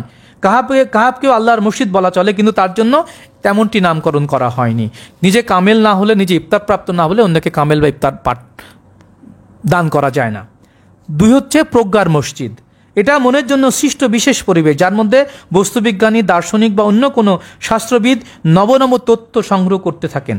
রাসূল পাক সাল্লাল্লাহু আলাইহি ওয়াসাল্লাম বলেছেন, যদি কেউ মসজিদে বা ইবাদতখানায় হারাম জিনিস সন্ধান করে সেজন্য তা না পায়, অর্থাৎ দেহ মনের মধ্যে ধ্যানস্থ হয়ে যেন কেউ দুনিয়া তালাশ না করে। দুনিয়া বিষয়ে কোনো একটি প্রজ্ঞার সন্ধান পেলে মানুষ সেই তথ্য নিয়েই ব্যস্ত থাকবে, অথচ তা দ্বারা দুনিয়া হতে উদ্ধার প্রাপ্তি ও মৃত্যুকে জয় করার জন্য কোনো সাহায্য প্রাপ্তি সে চাইবে না। নবী সাল্লাল্লাহু আলাইহি ওয়াসাল্লামের সাহাবী হয়ে এরূপ সন্ধানী হওয়া দুঃখের বিষয়, যেহেতু এর দ্বারা সে ব্যক্তি দুনিয়াতে আবদ্ধ হয়ে দুনিয়ার চাকচিক্যে গা ভাসিয়ে থাকে। 3 নম্বর মসজিদ হচ্ছে ইবাদতখানা মসজিদ। এটি একটি নির্দিষ্ট স্থান ও ঘর, অর্থাৎ সমবেত হওয়ার কেন্দ্র, যেখানে একজন মহান শিক্ষকের অধীনে মানুষ আল্লাহ পর্যন্ত পৌঁছানোর শিক্ষা লাভ করবে। এইরূপ মসজিদ ঘর হচ্ছে ইট সুটকি বেড়া দিয়ে তৈরি করা মানুষের তৈরি করা ইবাদতখানা। এটি রাসূলুল্লাহ সাল্লাল্লাহু আলাইহি ওয়াসাল্লাম জীবন আদর্শকে ব্যাখ্যার একটি সম্মিলন কেন্দ্র বলা যেতে পারে, বা এটি সম্মিলন কেন্দ্র, বা এটি হচ্ছে সামাজিক সংযোগ কেন্দ্র। কাহাফের জীবন আল্লাহ কর্তৃক আশ্রিত এবং তাহা নির্জনবাসের মতো বা কিছুটা আশ্রয়প্রাপ্ত আশ্রম জীবনের মতো। অর্থাৎ কাহাফের জীবনে চিল্লা দেওয়া যেতে পারে, বলা যেতে পারে এটি গভীর নির্জনে গভীরভাবে আত্মনিমগ্ন ধ্যান, যা দুনিয়ার খাওয়া দাওয়া ঘুম সমস্ত কর্মকাণ্ড থেকে বিচ্ছিন্ন হয়ে থাকার মানসিক অবস্থান না, হালের নাম হচ্ছে কাহাফ। রসুল পাক সাল্লাল্লাহু আলাইহি ওয়াসাল্লামের উম্মতের জন্য সরাসরি এটি হেরা গুহার প্রতীক। মসজিদে জেরার 4 নম্বর মসজিদ, তাহলে আমরা একটি হচ্ছে যে সাধারণ মসজিদ বা সেজদার মসজিদ, আর একটি হচ্ছে খুব গভীরভাবে আমরা এটুকু আপনাদের জানাতে চাই, সে একটি হচ্ছে আল্লাহর মসজিদ, 2 হচ্ছে প্রজ্ঞার মসজিদ, 3 হচ্ছে ইবাদতখানা, 4 হচ্ছে মসজিদে জেরার। এই মসজিদে জেরার হচ্ছে লোক দেখানো মসজিদ। মসজিদ ঘর অর্থাৎ আল্লাহর ইবাদত শিক্ষার জন্য এটি মিলন কেন্দ্র। যখনই তার আদর্শচ্যুত হয়ে পড়ে সেই মসজিদ, যেটি জোরপূর্বক হিংসার বশবর্তী হয়ে বা একে অপরের মধ্যে অহংকার তৈরির জন্য জেদের বশত যে মসজিদ তৈরি করা হয়, সেই মসজিদকে বলা হয় মসজিদে জেরার। সেই মসজিদকে পুড়িয়ে ফেলা যায়। আমাদের সমাজের অধিকাংশ মসজিদই কিন্তু জেরার। ওই এলাকায় টাইলস দেওয়া, আমরা টাইলস দেবো, ওই এলাকায় এসি লাগানো, আমরা এসি দেবো, ওই এলাকায় এরকম মানে জেদাজেদি করা এবং মূল দর্শন বা আদর্শচ্যুত হয়ে আল্লাহর রাসূল আল্লাহ সাল্লাল্লাহু জীবন আদর্শের পরিপন্থী চিন্তা চেতনার দ্বারা যা নির্মিত হয় সেটি হচ্ছে মসজিদে জেরার। জেরার মসজিদে আনুষ্ঠানিক সালাত পালন করলে তা গ্রহণযোগ্য হয় না, কারণ তা মানুষকে বিপদগামী করে থাকে। বর্তমান জমানার অবশ্যই প্রত্যেকটি মসজিদই প্রায় মসজিদে জেরারে পরিণত হয়েছে, কারণ এগুলোতে রসুল পাক সাল্লাল্লাহু আলাইহি ওয়াসাল্লামের প্রণীত ধ্যানস্থ হয়ে আল্লাহর সান্নিধ্য লাভের জন্য যে গভীর সালাত, তার প্রশিক্ষণ সেখানে অনুপস্থিত। কাহাফের প্রসঙ্গে পর প্রতিবেশী 2 ব্যক্তির উপাখ্যান এই সূরার মধ্যে আমরা দেখেছি। তাদের একজনের মধ্যে রয়েছে মসজিদবাসী মুমিন, অন্যজন একজন ধ্যানী জ্ঞানী, অন্যজন অবিশ্বাসী দুনিয়াদারী ব্যক্তি। সুতরাং তাদের একজনের জীবন দর্শন অন্যজন হতে ভিন্নমুখী। মসজিদবাসীর জীবনযাত্রা সামাজিক এবং স্বাভাবিক, এই জন্য কাফেরদের দৃষ্টি দ্বারা তাদেরকে মুমিন রূপে চিনে নেওয়া আরও কঠিন। ঈমান মনের বিষয়, মন বোঝার ক্ষমতা দুনিয়াবাসীর থাকে না। বাহ্যিক জীবনযাত্রায় একরূপ হওয়ার কারণে কাফের ধনী ব্যক্তিটি তার মুমিন প্রতিবেশী সাধকের সঙ্গে ঘনিষ্ঠ আলোপন থাকা সত্ত্বেও তার আদর্শকে ধারণ করে না বা তাকে বুঝতে পারে না। তার কাছে জীবনের ভোগের লাভ লোকসানই সবচেয়ে বড় বেশি এবং সে সেখানেই জাকিয়ে বসে থাকে এবং মৃত্যুকালে সে তার ভুল বুঝতে পারে। এই 2 প্রতিবেশীর মধ্যে জীবন দর্শনের যে বিরোধ চলে তা চিরন্তন বিরোধ, সকল কালেই বর্তমান। দুনিয়াবাসী সায়াতের গুরুত্ব কোনো কালে উপলব্ধি করতে রাজি থাকে না। মৃত্যুর পর মানুষ তার দেহের সঙ্গে মাটিতে মিশে যাবে, নিশ্চিহ্ন হয়ে যাবে বললেও অধিকাংশ দুনিয়াবাসী যা হবে তা হবে বলে এখানে অহংকার করে থাকে। সায়াত অর্থ হচ্ছে অকৃতকার্য মৃত্যু, ধ্বংসাত্মক মৃত্যু, যাতে পতিত হয়ে মানুষ পুনরায় জাহান্নামে তথা দুনিয়াতে এসে পড়ে। এটা তার বিশ্বাসের মধ্যে থাকে, কর্মের মধ্যে থাকে, কিন্তু এটি সে বিশ্বাস করে না। অর্থাৎ জন্ম মৃত্যুর এইরূপ লীলাচক্র তাদের জীবনে আসতেই থাকে। তারা এই সত্যে বিশ্বাস করে না যে মৃত্যুর পরে তাদেরকে ভয়ঙ্কর আযাবের মধ্যে ফেলে দেওয়া হবে। যারা সায়াতে বিশ্বাস করে তাদের মধ্যে আবার অধিকাংশ লোক মনে করে যে তাদের পরবর্তী অবস্থা এই জীবনের চেয়ে অনেক ভালো হবে। অর্থাৎ বর্তমান সায়াতের অবস্থা হতে নিম্নমানের তারা কখনোই যাবে না বলে তারা বিশ্বাস করে, কিন্তু আসলে সায়াতের জীবন মানেই ভয়ঙ্কর একটি আযাব, যেটি কোনো মানুষ বুঝতে পারলে আর এখানে শিরিকে লিপ্ত থাকবে না। দুনিয়ার স্থূল দৃষ্টির কারণে মানুষের মনে এই নিশ্চিন্ত ভাব উদয় হয়ে থাকে। একটি আত্মপ্রবঞ্চনামূলক সান্ত্বনা লাভের এক প্রকার ব্যর্থ প্রচেষ্টা। 40 সংখ্যক বাক্যে বলা হয়েছে হুসবানান, অর্থ একটি বজ্র বা একটি আঘাত বলে গ্রহণ করা হলে বলা হয়ে থাকে এটিকে মৃত্যু ঘণ্টা। সুতরাং একটি হিসাব অর্থ একটি মৃত্যু ঘণ্টা, একটি হিসাব অর্থ একটি পুনরায় নতুন জীবন। রহস্যলোক হতে তার একটি হিসাব অর্থাৎ কর্মফল পাঠানো হবে, অর্থাৎ মৃত্যু এসে তাকে আবার জাহান্নামে দিহমনের মধ্যে আবার লুকিয়ে ফেলবে। জীবনের নবপ্রভাতের সূচনা হয়ে তার যে বাগানের কথা বলা হচ্ছে উদ্ভিদশূন্য মৃত্তিকায় পরিণত হবে। এটি খুব গুরুত্বপূর্ণ বিষয়। আমাদের জীবনে অহরহ এই ঘটনাটি ঘটলেও অধিকাংশ মানুষের সেই বোধ, সেই জ্ঞান না থাকার কারণে সবই মৃত্যুর পরে এবং সবই হালকা মেজাজে আমরা গ্রহণ করে থাকি। কোথায় হারিয়ে যাবে মৃত্যুর পরে ঝর্ণার পানি, আর কোথায় যাবে তার বাগানের বৃক্ষরাজি, তা পরবর্তী নূতন জীবনের নবপ্রভাতে সে আর খুঁজে পাবে না। এই রাজত্বের মধ্য থেকে লক্ষ লক্ষ হাজার হাজার কোটি টাকা বিদেশে পাচার করে ধন সম্পদ তৈরি করে মৃত্যুর পরে সে কোথায় সোমালিয়া হার্জেগোভিনায় গিয়ে কাকের সাথে মারামারি করে কঙ্কাল সার হয়ে সে তার পাপের প্রায়শ্চিত্ত করবে সে দেশে জানে না, তো মৃত্যুকালে সেটিই ঘটে। স্মৃতি হতে সকলে মুছে ফেলা হয়। ইমানের কাজে লিপ্ত না হলে এইরূপ অবশ্যম্ভাবী অবস্থার মোকাবেলা করার কথা অবশ্যই অবিশ্বাসীরা বিশ্বাস করে না।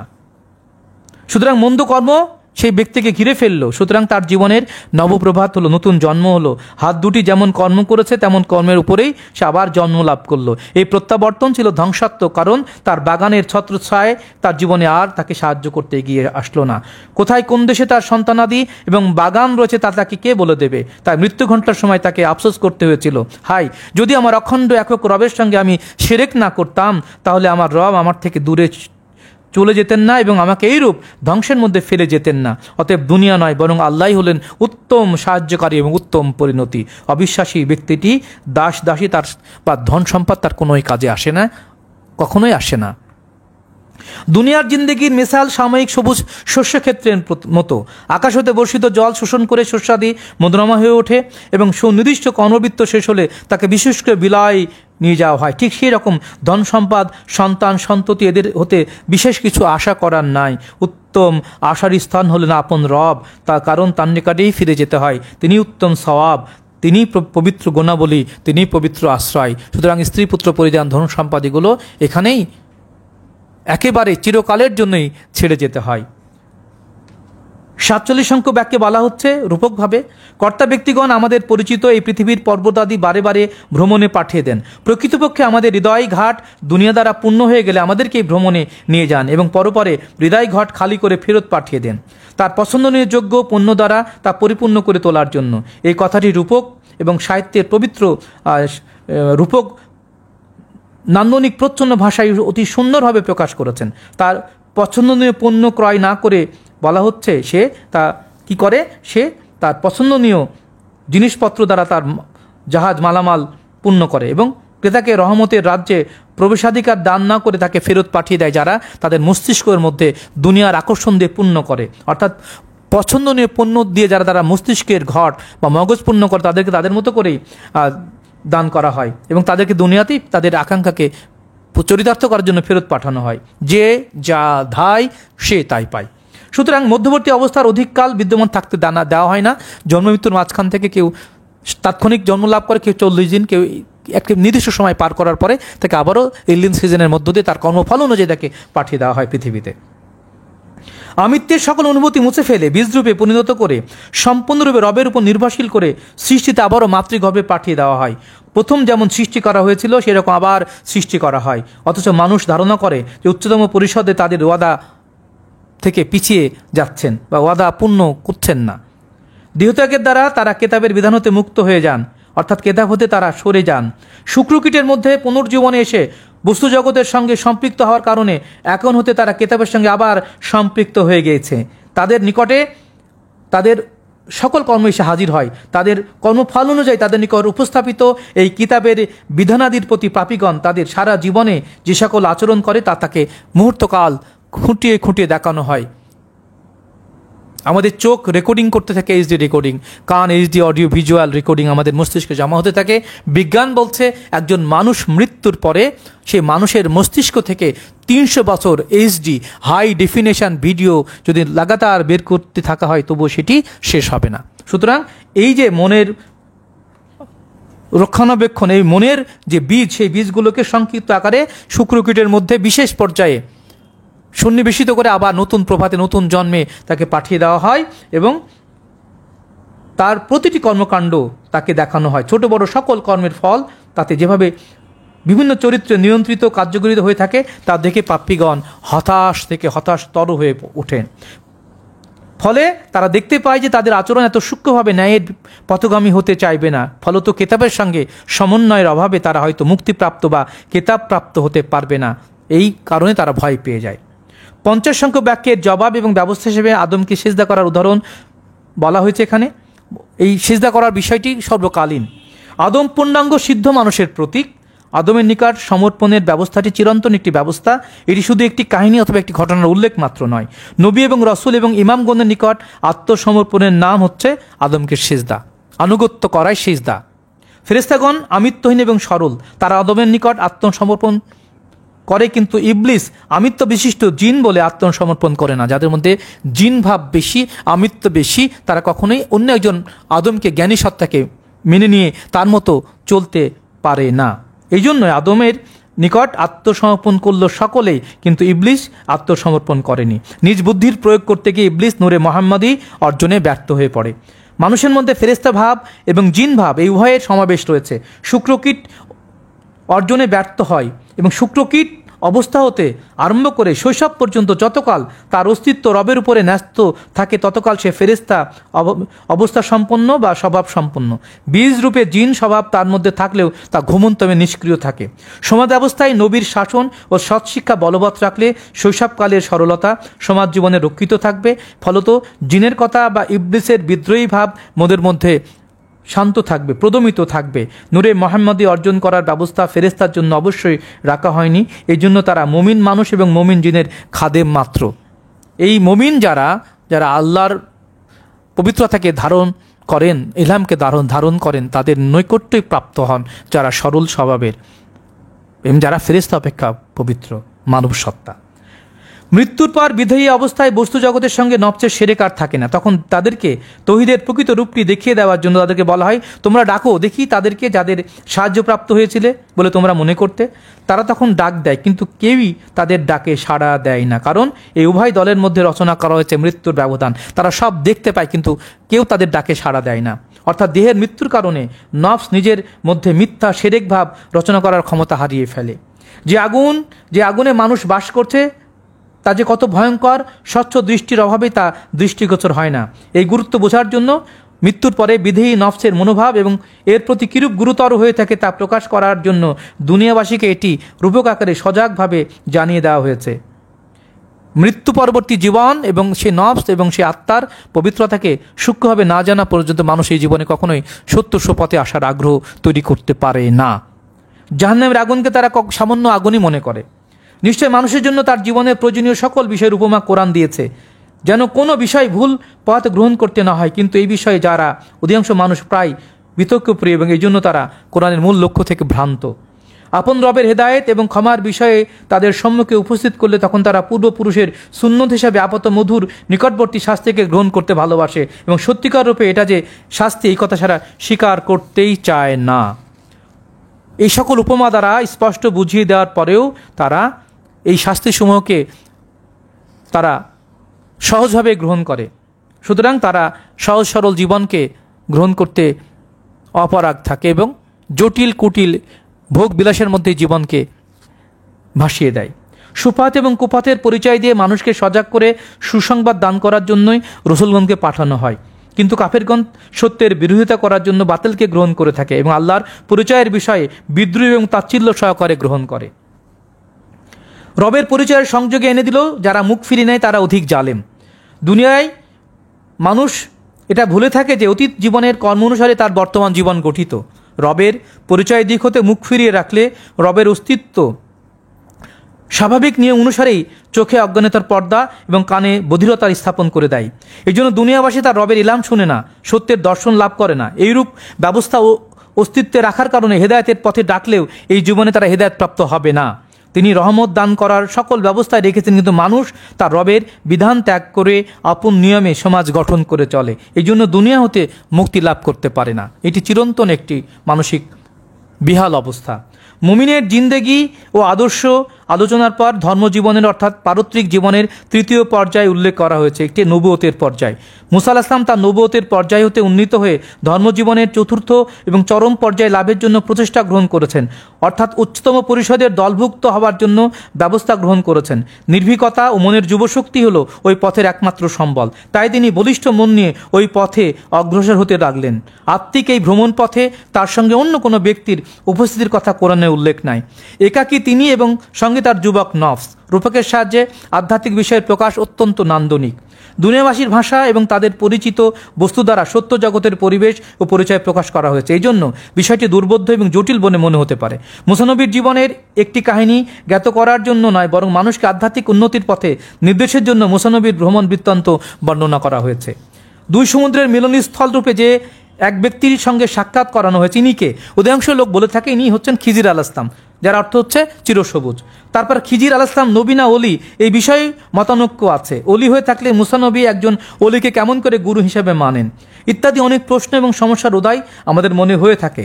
আমাদের কথা হচ্ছে এই ব্যক্তি খিজির হন বা যিনি হন, তিনি হলেন আল্লাহর উচ্চতম পরিষদের একজন সদস্য। মুসা আলাইহিস সালাম যখন দুই সমুদ্রের মিলন ক্ষেত্রে উপনীত হয়েছিলেন, তখন পর্যন্ত তিনি নবী হয়েও আল্লাহর উচ্চতম পরিষদের সদস্য ছিলেন না। কোরআনে তার প্রমাণ রয়েছে। জীবনের পরবর্তী পর্যায়ে অবশ্যই যেটি বলা হচ্ছে যে অবশ্যই তিনি এই পর্যায়ের সদস্য হয়েছিলেন, এই কথার ইঙ্গিত কোরআনে রয়েছে এবং রাসূল পাক সাল্লাল্লাহু আলাইহি ওয়াসাল্লামের কথাও উল্লেখ রয়েছে। সূরা কাহফের এই উপাখ্যান হতে মনে হবে তিনি স্ফীত শিক্ষা লাভে প্রথম পর্যায়ে ব্যর্থ হয়ে ফিরে আসেন। আসলে তা নয়। উচ্চতম শ্রেণীতে উত্তীর্ণ হলে বা ভর্তি হলে শিক্ষার প্রথম অবস্থায় সেখানে এই রকমই হয়ে থাকে। অপ্রয়োজন বলেই কোরআনে নাম উল্লেখ করা হয়নি। নামের উল্লেখ থাকলে দুই সমুদ্রের মিলন ক্ষেত্র বলতে লোকেরা কোনো একটি নির্দিষ্ট জায়গাকে বুঝত, কিন্তু এই যে দেহ মনের মধ্যে জন্ম মৃত্যুর মধ্যবর্তী স্থান, এটিকে কেউই উপলব্ধি করতে পারতো না। আমাদের সমাজের অধিকাংশই আরবি পড়ুয়া মোল্লারা এর আধ্যাত্মিকতাকে স্বীকার করতে জানে না, পারে না, বা তাদের সেই বোধশক্তি নাই। তখন এই দুই সমুদ্রের মিলনস্থলকে নিয়ে এখনও মন গড়া অনেক গল্প প্রচলিত। সুতরাং সেই সময় এটা হতো ভ্রান্তিমূলক উক্তি। সুতরাং খিজির আলাইহিস সালামের নাম বা বিশেষ কোনো ব্যক্তির নাম সেখানে বলা হয়নি, যদিও সুফিগণ বলেন যে খিজির আলাইহিস সালাম হচ্ছেন চিরসবুজ মওলা আলী ইবনে আবি তালিব আলাইহিস সালাম আল্লাহর শক্তিরূপে সকল কালে মানুষের মাদাত করে থাকেন, সাধকের মাদাত করে থাকেন। এই জন্য আমরা বলি ইয়া আলী মুশকিল গোসা আল মাদাদ আলাইহিস সালাতু ওয়াস সালাম। সুতরাং এই ভ্রমণ পারমার্থিক এবং পরমার্থিক একটি ভ্রমণ। অপার্থিব সত্য রাজ্যে জাহের বাতেন সংমিশ্রিত এই ভ্রমণকে সাধারণ দেশ ভ্রমণের একটি রূপ হিসাবে সহজভাবে জাহের এবং বাতনের মিলিত রূপক হিসেবে দেখানো হয়েছে। এর ফলে প্রকাশভঙ্গি সহজ এবং সুন্দর হয়েছে। অবশ্য বস্তুবাদী ধার্মিকগণের কাছে এইরূপ সহজ কথা বুঝে নেওয়া বেশ কঠিন, কারণ তারা এর গভীরে আধ্যাত্মিকতাকে স্বীকার করে না। ধর্মের মধ্যে আধ্যাত্মবাদ মেনে নিতেই যারা রাজি থাকে না, তারা কোনো কালেই ধার্মিক ছিল না। রূপকের সাহায্য প্রকাশের কারণে, এই রূপকের সাহায্য নিয়ে আল্লাহ তাআলা যে গল্প প্রকাশ করেছেন, এই রূপকের সাহায্যে সত্যকে প্রকাশের কারণে বাহ্যিক ভ্রমণের অর্থ গ্রহণ করলে এর কোনো কথারই মিল পাওয়া যায় না এবং বিষয়টি নিতান্ত খেলো এবং বাজে কথায় পরিণত হয়ে যায়। অতএব গল্পের দৃষ্টিতে দাঁড় করাতে চাইলে এটি একেবারে অর্থহীন বাজে গল্প হয়ে দাঁড়ায়, তাও আবার কোরআনের কথার সঙ্গে কোনো মিল রক্ষা না করে। সুতরাং এরূপ হওয়া সত্ত্বেও আমরা একে বাহ্যিক স্থূল এবং সাধারণ একটি ভ্রমণ রূপেই অধিকাংশ ক্ষেত্রে আমরা গল্প করে থাকি। ফলে আমরা ব্যর্থ হয়ে এসে এর হাকিকতকে ধারণ করতে পারি না। ফলত মিথ্যা গল্পই রচিত হয়ে আসছে ১,৫০০ বছর ধরে। একজন নবীকে অনুধাবন করা সাধারণ মুমিনের জন্য কঠিন বিষয়। সুতরাং শেষ পর্যায়ের অর্থাৎ জুলকারনাইন পর্যায়ের এক মহান ব্যক্তির সঙ্গে মুসা আলাইহিস সালামের আচরণ বিষয়ে কোনো মন্তব্য স্থির করাই কঠিন। আমাদের মতো দুনিয়াবাসী এই সত্যকে ধারণ করতেই পারি না আমরা। সুতরাং এই সূরা অনুযায়ী মানুষ 5 পর্যায়ে বিভক্ত। এই 5 পর্যায়ে 5 রকমের মানুষের কথা কোরআনে এই জায়গায় আল্লাহ ঘোষণা করছেন। দুনিয়াবাসী এক সাধারণ পর্যায়, আর দুনিয়া হতে মুক্ত ব্যক্তিগণের 4টি পর্যায়। এছাড়া আদমকে সেজদা করার বিষয়ে এই সূরার অন্যতম নির্দেশ। দুনিয়াবাসী শয়তানের আনুগত্যে বাস করে, আর দুনিয়া হতে মুক্তিপথে যাত্রীগণ আদমের বা মুর্শিদের বা নবীর আনুগত্য গ্রহণ করে থাকে। আদম বলতে কোরআনে শুধু একমাত্র আদম ব্যক্তি হিসেবে বোঝায়নি, বরং সর্বযুগের সর্বকালের রুহুপ্রাপ্ত কামেল নূর মোহাম্মদুর রাসূলুল্লাহ সাল্লাল্লাহু আলাইহি ওয়াসাল্লামের অভিষিক্ত মানুষগণকে বোঝানো হয়। কামেল লোকের আনুগত্য গ্রহণ ব্যতীত মুক্তি লাভ হয় না। এজন্যই অধিকাংশ আরবি পড়ুয়া পণ্ডিতেরা সাধনা ব্যতীত, তরিকার বায়াত ব্যতীত কখনো তারা প্রকৃত মুসলমানও হতে পারে না, কিন্তু তারা দাবি করে বসে সংখ্যায় তারাই বেশি, তারাই ফিতনা সৃষ্টিকারী। সুতরাং একজন কামেল মুর্শিদের কাছে আনুগত্য গ্রহণ না করলে কখনোই মুক্তি লাভ সম্ভব নয়, কখনোই আনুগত্য হয় না, সিজদাও হয় না। এই জন্য এই সূরায় আদম প্রসঙ্গ উল্লেখিত হয়েছে। আদমকে সিজদা করার বিষয়টি অন্যান্য জায়গায় 8 থেকে 10 বার উল্লেখ করা হয়েছে। প্রথম মানব আদমের এই বিষয়টি প্রাচীন একটি ঘটনা হিসাবে শুধু মানুষের অবগতির জন্য উল্লেখ করা হয়নি, প্রয়োজনীয় আমলের জন্য এই উপদেশ বহুবার উল্লেখিত হয়েছে, যাতে মানুষ আদম পর্যায়ে মানুষের নিকট আত্মসমর্পণ করে মুক্তির সন্ধান পেতে পারে। এটিই মূলত এই সূরার অন্যতম একটি আহ্বান। জুলকারনাইন কে ছিলেন তা আদৌ কোনো ব্যক্তি কি না, এই প্রশ্নটা মানুষের মধ্যে এখনও ঘুরপাক খাচ্ছে। দুই সমুদ্রের মিলন ক্ষেত্রে বসবাসকারী ব্যক্তিগণের অন্তর্ভুক্ত উচ্চতম পরিষদের ব্যক্তি আসলে জুলকারনাইন। প্রশ্নের আসলে গুরুত্ব হলো তাদের আচরণ জগৎবাসী কীরূপে গ্রহণ করছে। যারা পাপী, বস্তুবাদী, যৌনলোভী, তাদেরকে সংশোধনের সুব্যবস্থা করার জন্যই কান্নাইনের মতো মহামানবকে, যারা ইহকাল পরকাল দুই সমুদ্রের মতো জন্ম এবং মৃত্যুর এবং রহস্যলোকের জ্ঞান এবং আল্লাহর উচ্চতম পরিষদের সদস্য হয়ে থাকেন, তাদেরকে জগতে গুরুরূপে আসতেই হয়। কারণ পাপী তাপী বস্তুবাদী জন্যলোভী মানুষ সবসময় দুনিয়ার মধ্যে লুটপাট খেতে থাকে, এদের মুক্তির কোনো সম্ভাবনা থাকে না মহাপুরুষগণের দয়া ব্যতীত। অপরপক্ষে যাদের অন্তরে নূরে মোহাম্মদী উদয়ের পথে বাল্যকাল হতে কোনো বাধা সৃষ্টি করে না, তারা পরিশুদ্ধ কাউম। এমন কাউমের জন্য সংশোধনমূলক কোনোরূপ সামাজিক শাসনের প্রয়োজন থাকে না। এরূপ কাউম জগতে বিক্ষিপ্তভাবে বাস করে। এরা যে সমাজে বাস করেন আসলে তারা সেই সমাজভুক্ত নয়। যে যেখানে থাকুন তারা নিজেরাই আলাদা একটি কাউম, যদিও একই স্থানে অবস্থান করেন না। এরা ভ্রাম্যমান গাউস কুতুবের দল। মধ্যবর্তী কাউম হচ্ছে প্রথম ও দ্বিতীয়বার উল্লেখিত কাউম সম্বন্ধে যে ব্যবস্থা দান করলেন তা সহজবোধ্য। প্রথমে উল্লেখিত পাপী দলের জন্য শাসন এবং সংশোধনের প্রয়োজন আছে। তারপর দ্বিতীয় দফায় উল্লেখিত দলের জন্য কোনরূপ সংশোধন অথবা প্রশাসনের প্রয়োজন নয়। তারা সত্যাশ্রয়ী। অন্তরে নূরে মোহাম্মদের উদয়ের পথে তারা কোনো পাপের বাধা সৃষ্টি করে না। তাদের সমাজে অপ্রাপ্তবয়স্ক শিশু ও বালক বালিকাগণের বয়স বৃদ্ধির সঙ্গে সঙ্গে তাদের স্বকীয়তা ও আমিত্বের বা কলুষিত প্রবৃত্তির বিকাশ ঘটে না। অর্থাৎ সাধু ব্যক্তিগণের দ্বারা সেই সমাজ পরিচালিত থাকার কারণে তাদের মনের মধ্যে দুনিয়া আসতে পারে না। অতএব মনের উপর নূরে মোহাম্মদের বিকাশ বিঘ্নিত হয় না। এই জন্য সেখানে জুলকারনাইনের করণীয় বিষয় বিশেষ কিছু থাকে না। তারা সঠিক পথেই অগ্রসর হয়েছে। তাই তিনি বললেন, তোমরা যেভাবে আছো সেভাবেই থাকো। যত গোলযোগ দেখতে পাওয়া যায় এই দুই বিপরীত ধারা বিশিষ্ট দুই দল দুইটির মধ্যবর্তী স্তরের লোকগণের মধ্যে, এই দুই মধ্যবর্তী স্তরের লোকগণের মধ্যে যে গোলযোগ সেটি খুব মারাত্মক। এরা ধর্মজীবনকে স্বীকৃতি দান করেছে, কিন্তু তারা সঠিকভাবে আমলের মধ্যে থাকে না। এরা অনুষ্ঠান ভিত্তিক ধর্ম পালন করে, কিন্তু মোটেও ধার্মিক নয়, যা আমাদের সমাজে দেখি আমরা সাধারণভাবে। এই জন্য মহাপুরুষের সত্য কথা তারা বুঝতে পারে না, তারা উলিয়া উলিয়ার বিরোধিতা করে থাকে। যা হোক, জুলকারনাইনের কথা শুনে পরিশেষে এরা বলল যে শক্তিশালী বস্তুবাদ এবং বস্তুবাদী শাসকগণের প্রভাব থেকে তারা এরূপ হয়ে গিয়েছে। সুতরাং বস্তুবাদী শাসকগণের দ্বারাই সকল প্রকার ফ্যাসাদ সৃষ্টি হচ্ছে। যদি এই অবস্থা হতে তাদেরকে মুক্ত করে দেওয়া যায় তবে তারা সত্য পথে সামাজিক জীবনযাপন করতে সক্ষম হবে। এই সক্ষম হওয়ার পরবর্তী পর্যায়ে অর্থাৎ চরম পর্যায়ের ব্যক্তিগণ ঐশী প্রেমের আগুন দ্বারা কঠিন বস্তুবাদকে গলিয়ে ফেলে আধ্যাত্মবাদের সঙ্গে এমনভাবে লাগিয়ে দিতে পারেন যাতে বস্তুবাদের কঠিন মোহ বিগলিত হয়ে বস্তুবাদ শুদ্ধ হয়ে যায়। এর দ্বারা তখন জাহির ও বাতনের মধ্যে সেতুবদ্ধ রচনা হয়ে যায়। বস্তুবন্ধন ছিঁড়ে তখন মানুষ বিপরীতমুখী দুই জীবনধারাকে সংসার ধর্মের সুন্দর ভারসাম্যের মধ্যে এনে দিতে পারে। জুলকারনাইন পর্যায়ের মহান ব্যক্তি ছাড়া এইরূপ সুন্দর শক্তিশালী ব্যবস্থা দান করার ক্ষমতা কারো নয়, কখনো ছিলও না। অধার্মিক এবং পাপের দেশের পরিবেশ হতে ধর্মপ্রাণ এবং পাপমুক্ত দেশের পরিবেশ অবশ্য ভিন্ন প্রকার হবে। এই উভয়ের বা এতদুভয়ের পরিবেশের মধ্যে প্রভেদ সুস্পষ্ট, কিন্তু অনুষ্ঠান ধর্ম পালন করেও যারা পাপে ডুবে আছে তাদের সমস্যার সমাধান করা এবং এটা হতে উদ্ধারের ব্যবস্থা করা কঠিন জটিল বিষয়। যারা অহংকারের বশে, যারা আনুষ্ঠানিক ধর্মের মধ্যে মনে করে তারাই সত্য আর বাকি সব মিথ্যা, এদেরকে উদ্ধারের ব্যবস্থা করা জটিল। এর কারণ তারা প্রকৃতপক্ষে অধার্মিক হয়েও নিজেদেরকে ধার্মিক মনে করে অহংকার করে থাকে। এই দল জগতের সংখ্যাগরিষ্ঠ ইয়াজিদের দল, ৭২,০০০-এর দল। সুতরাং এদের সংশোধনের জন্য ব্যবস্থাসমূহের বিশ্লেষণ দান করা সংসার জীবনে অধিক গুরুত্বপূর্ণ, যেটি আদৌ সম্ভবপর নয়, কারণ তারা কামেল মুমিনদেরকে মানতে চায় না। কেমন করে এবং কোথায় কোন পাপের উদয় হয়ে থাকে তা জুলকারনাইনের মতো আল্লাহর উচ্চতম পরিষদের সদস্যগণের ভালো করেই জানা থাকে। পাপের দেশ ও পাপের উৎপত্তির কারণ সন্ধান করার বিষয়টি দুনিয়াবাসীর শিক্ষার জন্য জুলকারনাইনের মাধ্যমে জগৎবাসীকে জানিয়ে দিয়েছেন। সুতরাং এই নির্দেশ জুলকারনাইনের জন্য নয়, নির্দেশ জনগণের জন্য। বস্তুবাদ চিরকালই সত্যকে তথা ধর্মকে ব্যাহত করেছে।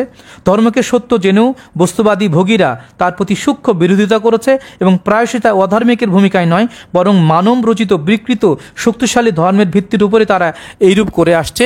তারা আল্লাহর মসজিদকে বাদ রেখে বস্তুবাদী মসজিদকে দান করেছে। প্রকৃত দেহ মনের এই ধ্যানকে, হেরার গুহাকে তারা অস্বীকার করে তারা বস্তুবাদী বস্তুকেই তারা বেশি পরিমাণে তাদের আনুকূল্যে জীবনকে অতিবাহিত করেছে। সুতরাং সকল নির্দেশ জনগণের জন্য।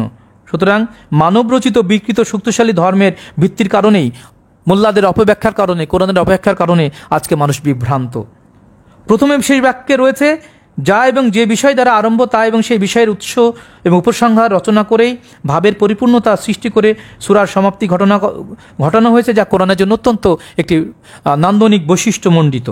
সেই আল্লাহরই প্রতিষ্ঠিত বা বিশেষ প্রশংসা, যিনি মুমিনের উপরে কেতাব নাজিলের দ্বারা সৃষ্টির কর্তৃত্ব দান করে তৌহিদের মধ্যে তাকে আল্লাহর প্রতিনিধিরূপে প্রতিষ্ঠিত করেন। উক্ত কথা দ্বারা আরম্ভ করে তৌহিদের উত্তরণের উপায় অবলম্বনের অনেক কথা বর্ণনা করে আত্মিক জগতের বিভিন্ন স্তরের বয়ান ও বিশ্লেষণ দান করেছেন। সবশেষে তা অর্জন করার ব্যবস্থা গ্রহণের সারসংক্ষেপ বর্ণনা করে আপন রবের সাক্ষাৎকার পেতে চাইলে শিরক বর্জন করে এই জীবনকে একজন কামেল মুর্শিদের নিয়ন্ত্রণে তার কর্মযোগের মাধ্যমে তার দাসত্বে পৌঁছাতে হবে, যার সিফাত আহাদ রূপে সৃষ্টিময় বিরাজিত।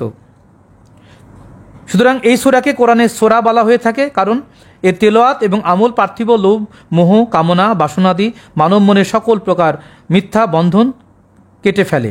এতে মন পবিত্র হয়ে বস্তু জগতের সকল প্রকার দাসত্ব হতে মুক্ত এবং পরিশেষে সৃষ্টির উপরে প্রভুত্ব অর্জনে সক্ষম হয়। ক্ষণস্থায়ী দুনিয়ার অসারতা এবং আবদিনে প্রবেশ লাভের গুরুত্ব এতে এমন তীক্ষ্ণ ভাষায় প্রকাশ করা হয়েছে যেন তার দ্বারা মানুষের আমিত্ব নামক পশু প্রবৃত্তিকে জবাই করা অনুপ্রেরণা লাভ করা যেতে পারে। এই হিসাবে একে আমিত্ব বিনাশের সূরা বলে আখ্যায়িত করা মোটেও উত্ত্যক্ত হয়নি এবং মহান রব্বুল আলামিনের এই যে মানবের চির আত্মিক সংযোগকে এগিয়ে নেবার জন্য তিনি মানব সৃষ্টির পরে যুগে যুগে মানুষকে সত্য ন্যায়ের পথে, যাতে করে মানুষ সহজ সরল জীবনের অধিকারী হয়ে আল্লাহর নৈকট্য লাভ করে মুক্তি লাভ করতে পারে। এই জন্য তিনি যুগে যুগে হজরত আদম আলাইহিসসালাতু আসসালাম থেকে মুহাম্মদুর রাসূলুল্লাহ সাল্লাল্লাহু আলাইহি ওয়াসাল্লাম পর্যন্ত তিনি নবী রাসূল প্রেরণ করেছেন, গাউস কুতুব প্রেরণ করেছেন এবং প্রেরণ করতেই আছেন। এবং আমাদের কাজ হচ্ছে আমাদের নিজ ভাষায়, যারা সবসময় কোনো পারিশ্রমিক গ্রহণ করে না এমন একজন কামেল মানুষের কাছে গিয়ে তার বায়াত গ্রহণ করে, তাকে ইমাম হিসেবে গ্রহণ করে, তার নেতৃত্বে ঈমান এবং আমলে সালিহা করে এই জীবনকে সত্য সুপথে নিয়ে গিয়ে ফানাফি শাইখ, ফানাফি রাসূল, ফানাফিল্লাহ এবং বাকাবিল্লার মতো এই চারটি স্তরে অতিক্রম করে উভয় লোকের মধ্যে মানবিক আত্মিক সংযোগ এবং উত্তরণের মধ্য দিয়ে আল্লাহর উচ্চতম পরিষদের সদস্য হয়ে এই মানব জীবনকে সফল করাই হচ্ছে মহান রব্বুল আলামিনের সবচেয়ে বড় একটি আহ্বান। এবং এই আহ্বান সকল কালের সকল মানুষের জন্যই আল্লাহ তাআলা করেছেন। এবং সূরা আল কাহফের মধ্যে এই মহাজাগতিক জীবনের পরিপূর্ণ আধ্যাত্মিক উত্তরণ এবং মহা মানবিক জীবনকে সাক্ষ্যদানের মধ্য দিয়ে আল্লাহর উচ্চতম পরিষদের সদস্য হয়ে ওঠার মধ্য দিয়েই এই মানব জীবনের সর্বোত্তম প্রাপ্তি। সাধকজন, আমরা এই সুফি গল্প দর্শনের এই সপ্তম পর্বে আমরা এই সত্যে আপনাদের সকলকে স্বাগত জানাতে চাই। আসুন আমরা সকলেই নিজ নিজ মুর্শিদের পায়রবি করে, তার আনুগত্য করে, তার নির্দেশে আমলে সালিহা করে আমরা পরিপূর্ণ পরিশুদ্ধতা অর্জন করে সারা পৃথিবীর মানুষের জন্য সত্য ন্যায়ের পথকে উন্মুক্ত করে দিয়ে মহামানবিক জীবনকে এবং মহাজাগতিক পরিশুদ্ধতা অর্জনের মধ্য দিয়ে আত্মশুদ্ধি এবং বিশ্ব শান্তির মধ্য দিয়ে যেন আমরা এই জীবনকে সফল করতে পারি। আবারও যারা দেশ বিদেশ থেকে আমাদের সঙ্গে যুক্ত হয়েছেন সকলের প্রতি কৃতজ্ঞতা জানাচ্ছি। পৃথিবীতে আগত অনাগত সকল সৃষ্টির কল্যাণ কামনা করছি। আবারও প্রিয়নবী মুহাম্মদুর রাসূলুল্লাহ সাল্লাল্লাহু আলাইহি ওয়াসাল্লামের প্রতি আবারও তার পবিত্র আবির্ভাবের মাসে আবারও পৃথিবীতে আগত অনাগত সকল সৃষ্টিগুলোর পক্ষ থেকে অশেষ দরুদ, সালাত, স্মরণ, সংযোগ সমর্পণ জানাচ্ছি। আল্লাহুম্মা সাল্লি আলা মুহাম্মাদি ওয়া আলি মুহাম্মদ সাল্লাল্লাহু আলাইহি ওয়াসাল্লাম। এবং সেই সাথে তার পবিত্র আহলুল বাইত, সমস্ত নবী রাসূল, পীর, পেগম্বর, গাউস, কুতুব, তরিকান, আশিকান, ভক্তপ্রাণ, জাকিরান, ধর্মপ্রাণ মুমিন মুসলমান সকলের প্রতি মহান রবের অবারিত শান্তি এবং আমাদের পক্ষ থেকে অশেষ দরুদ, সালাত, স্মরণ, সংযোগ সমর্পণ এবং ঈদ মোবারক। আল্লাহুম্মা সাল্লি আলা মুহাম্মাদি ওয়া আলি মুহাম্মদ সাল্লাল্লাহু আলাইহি ওয়াসাল্লাম।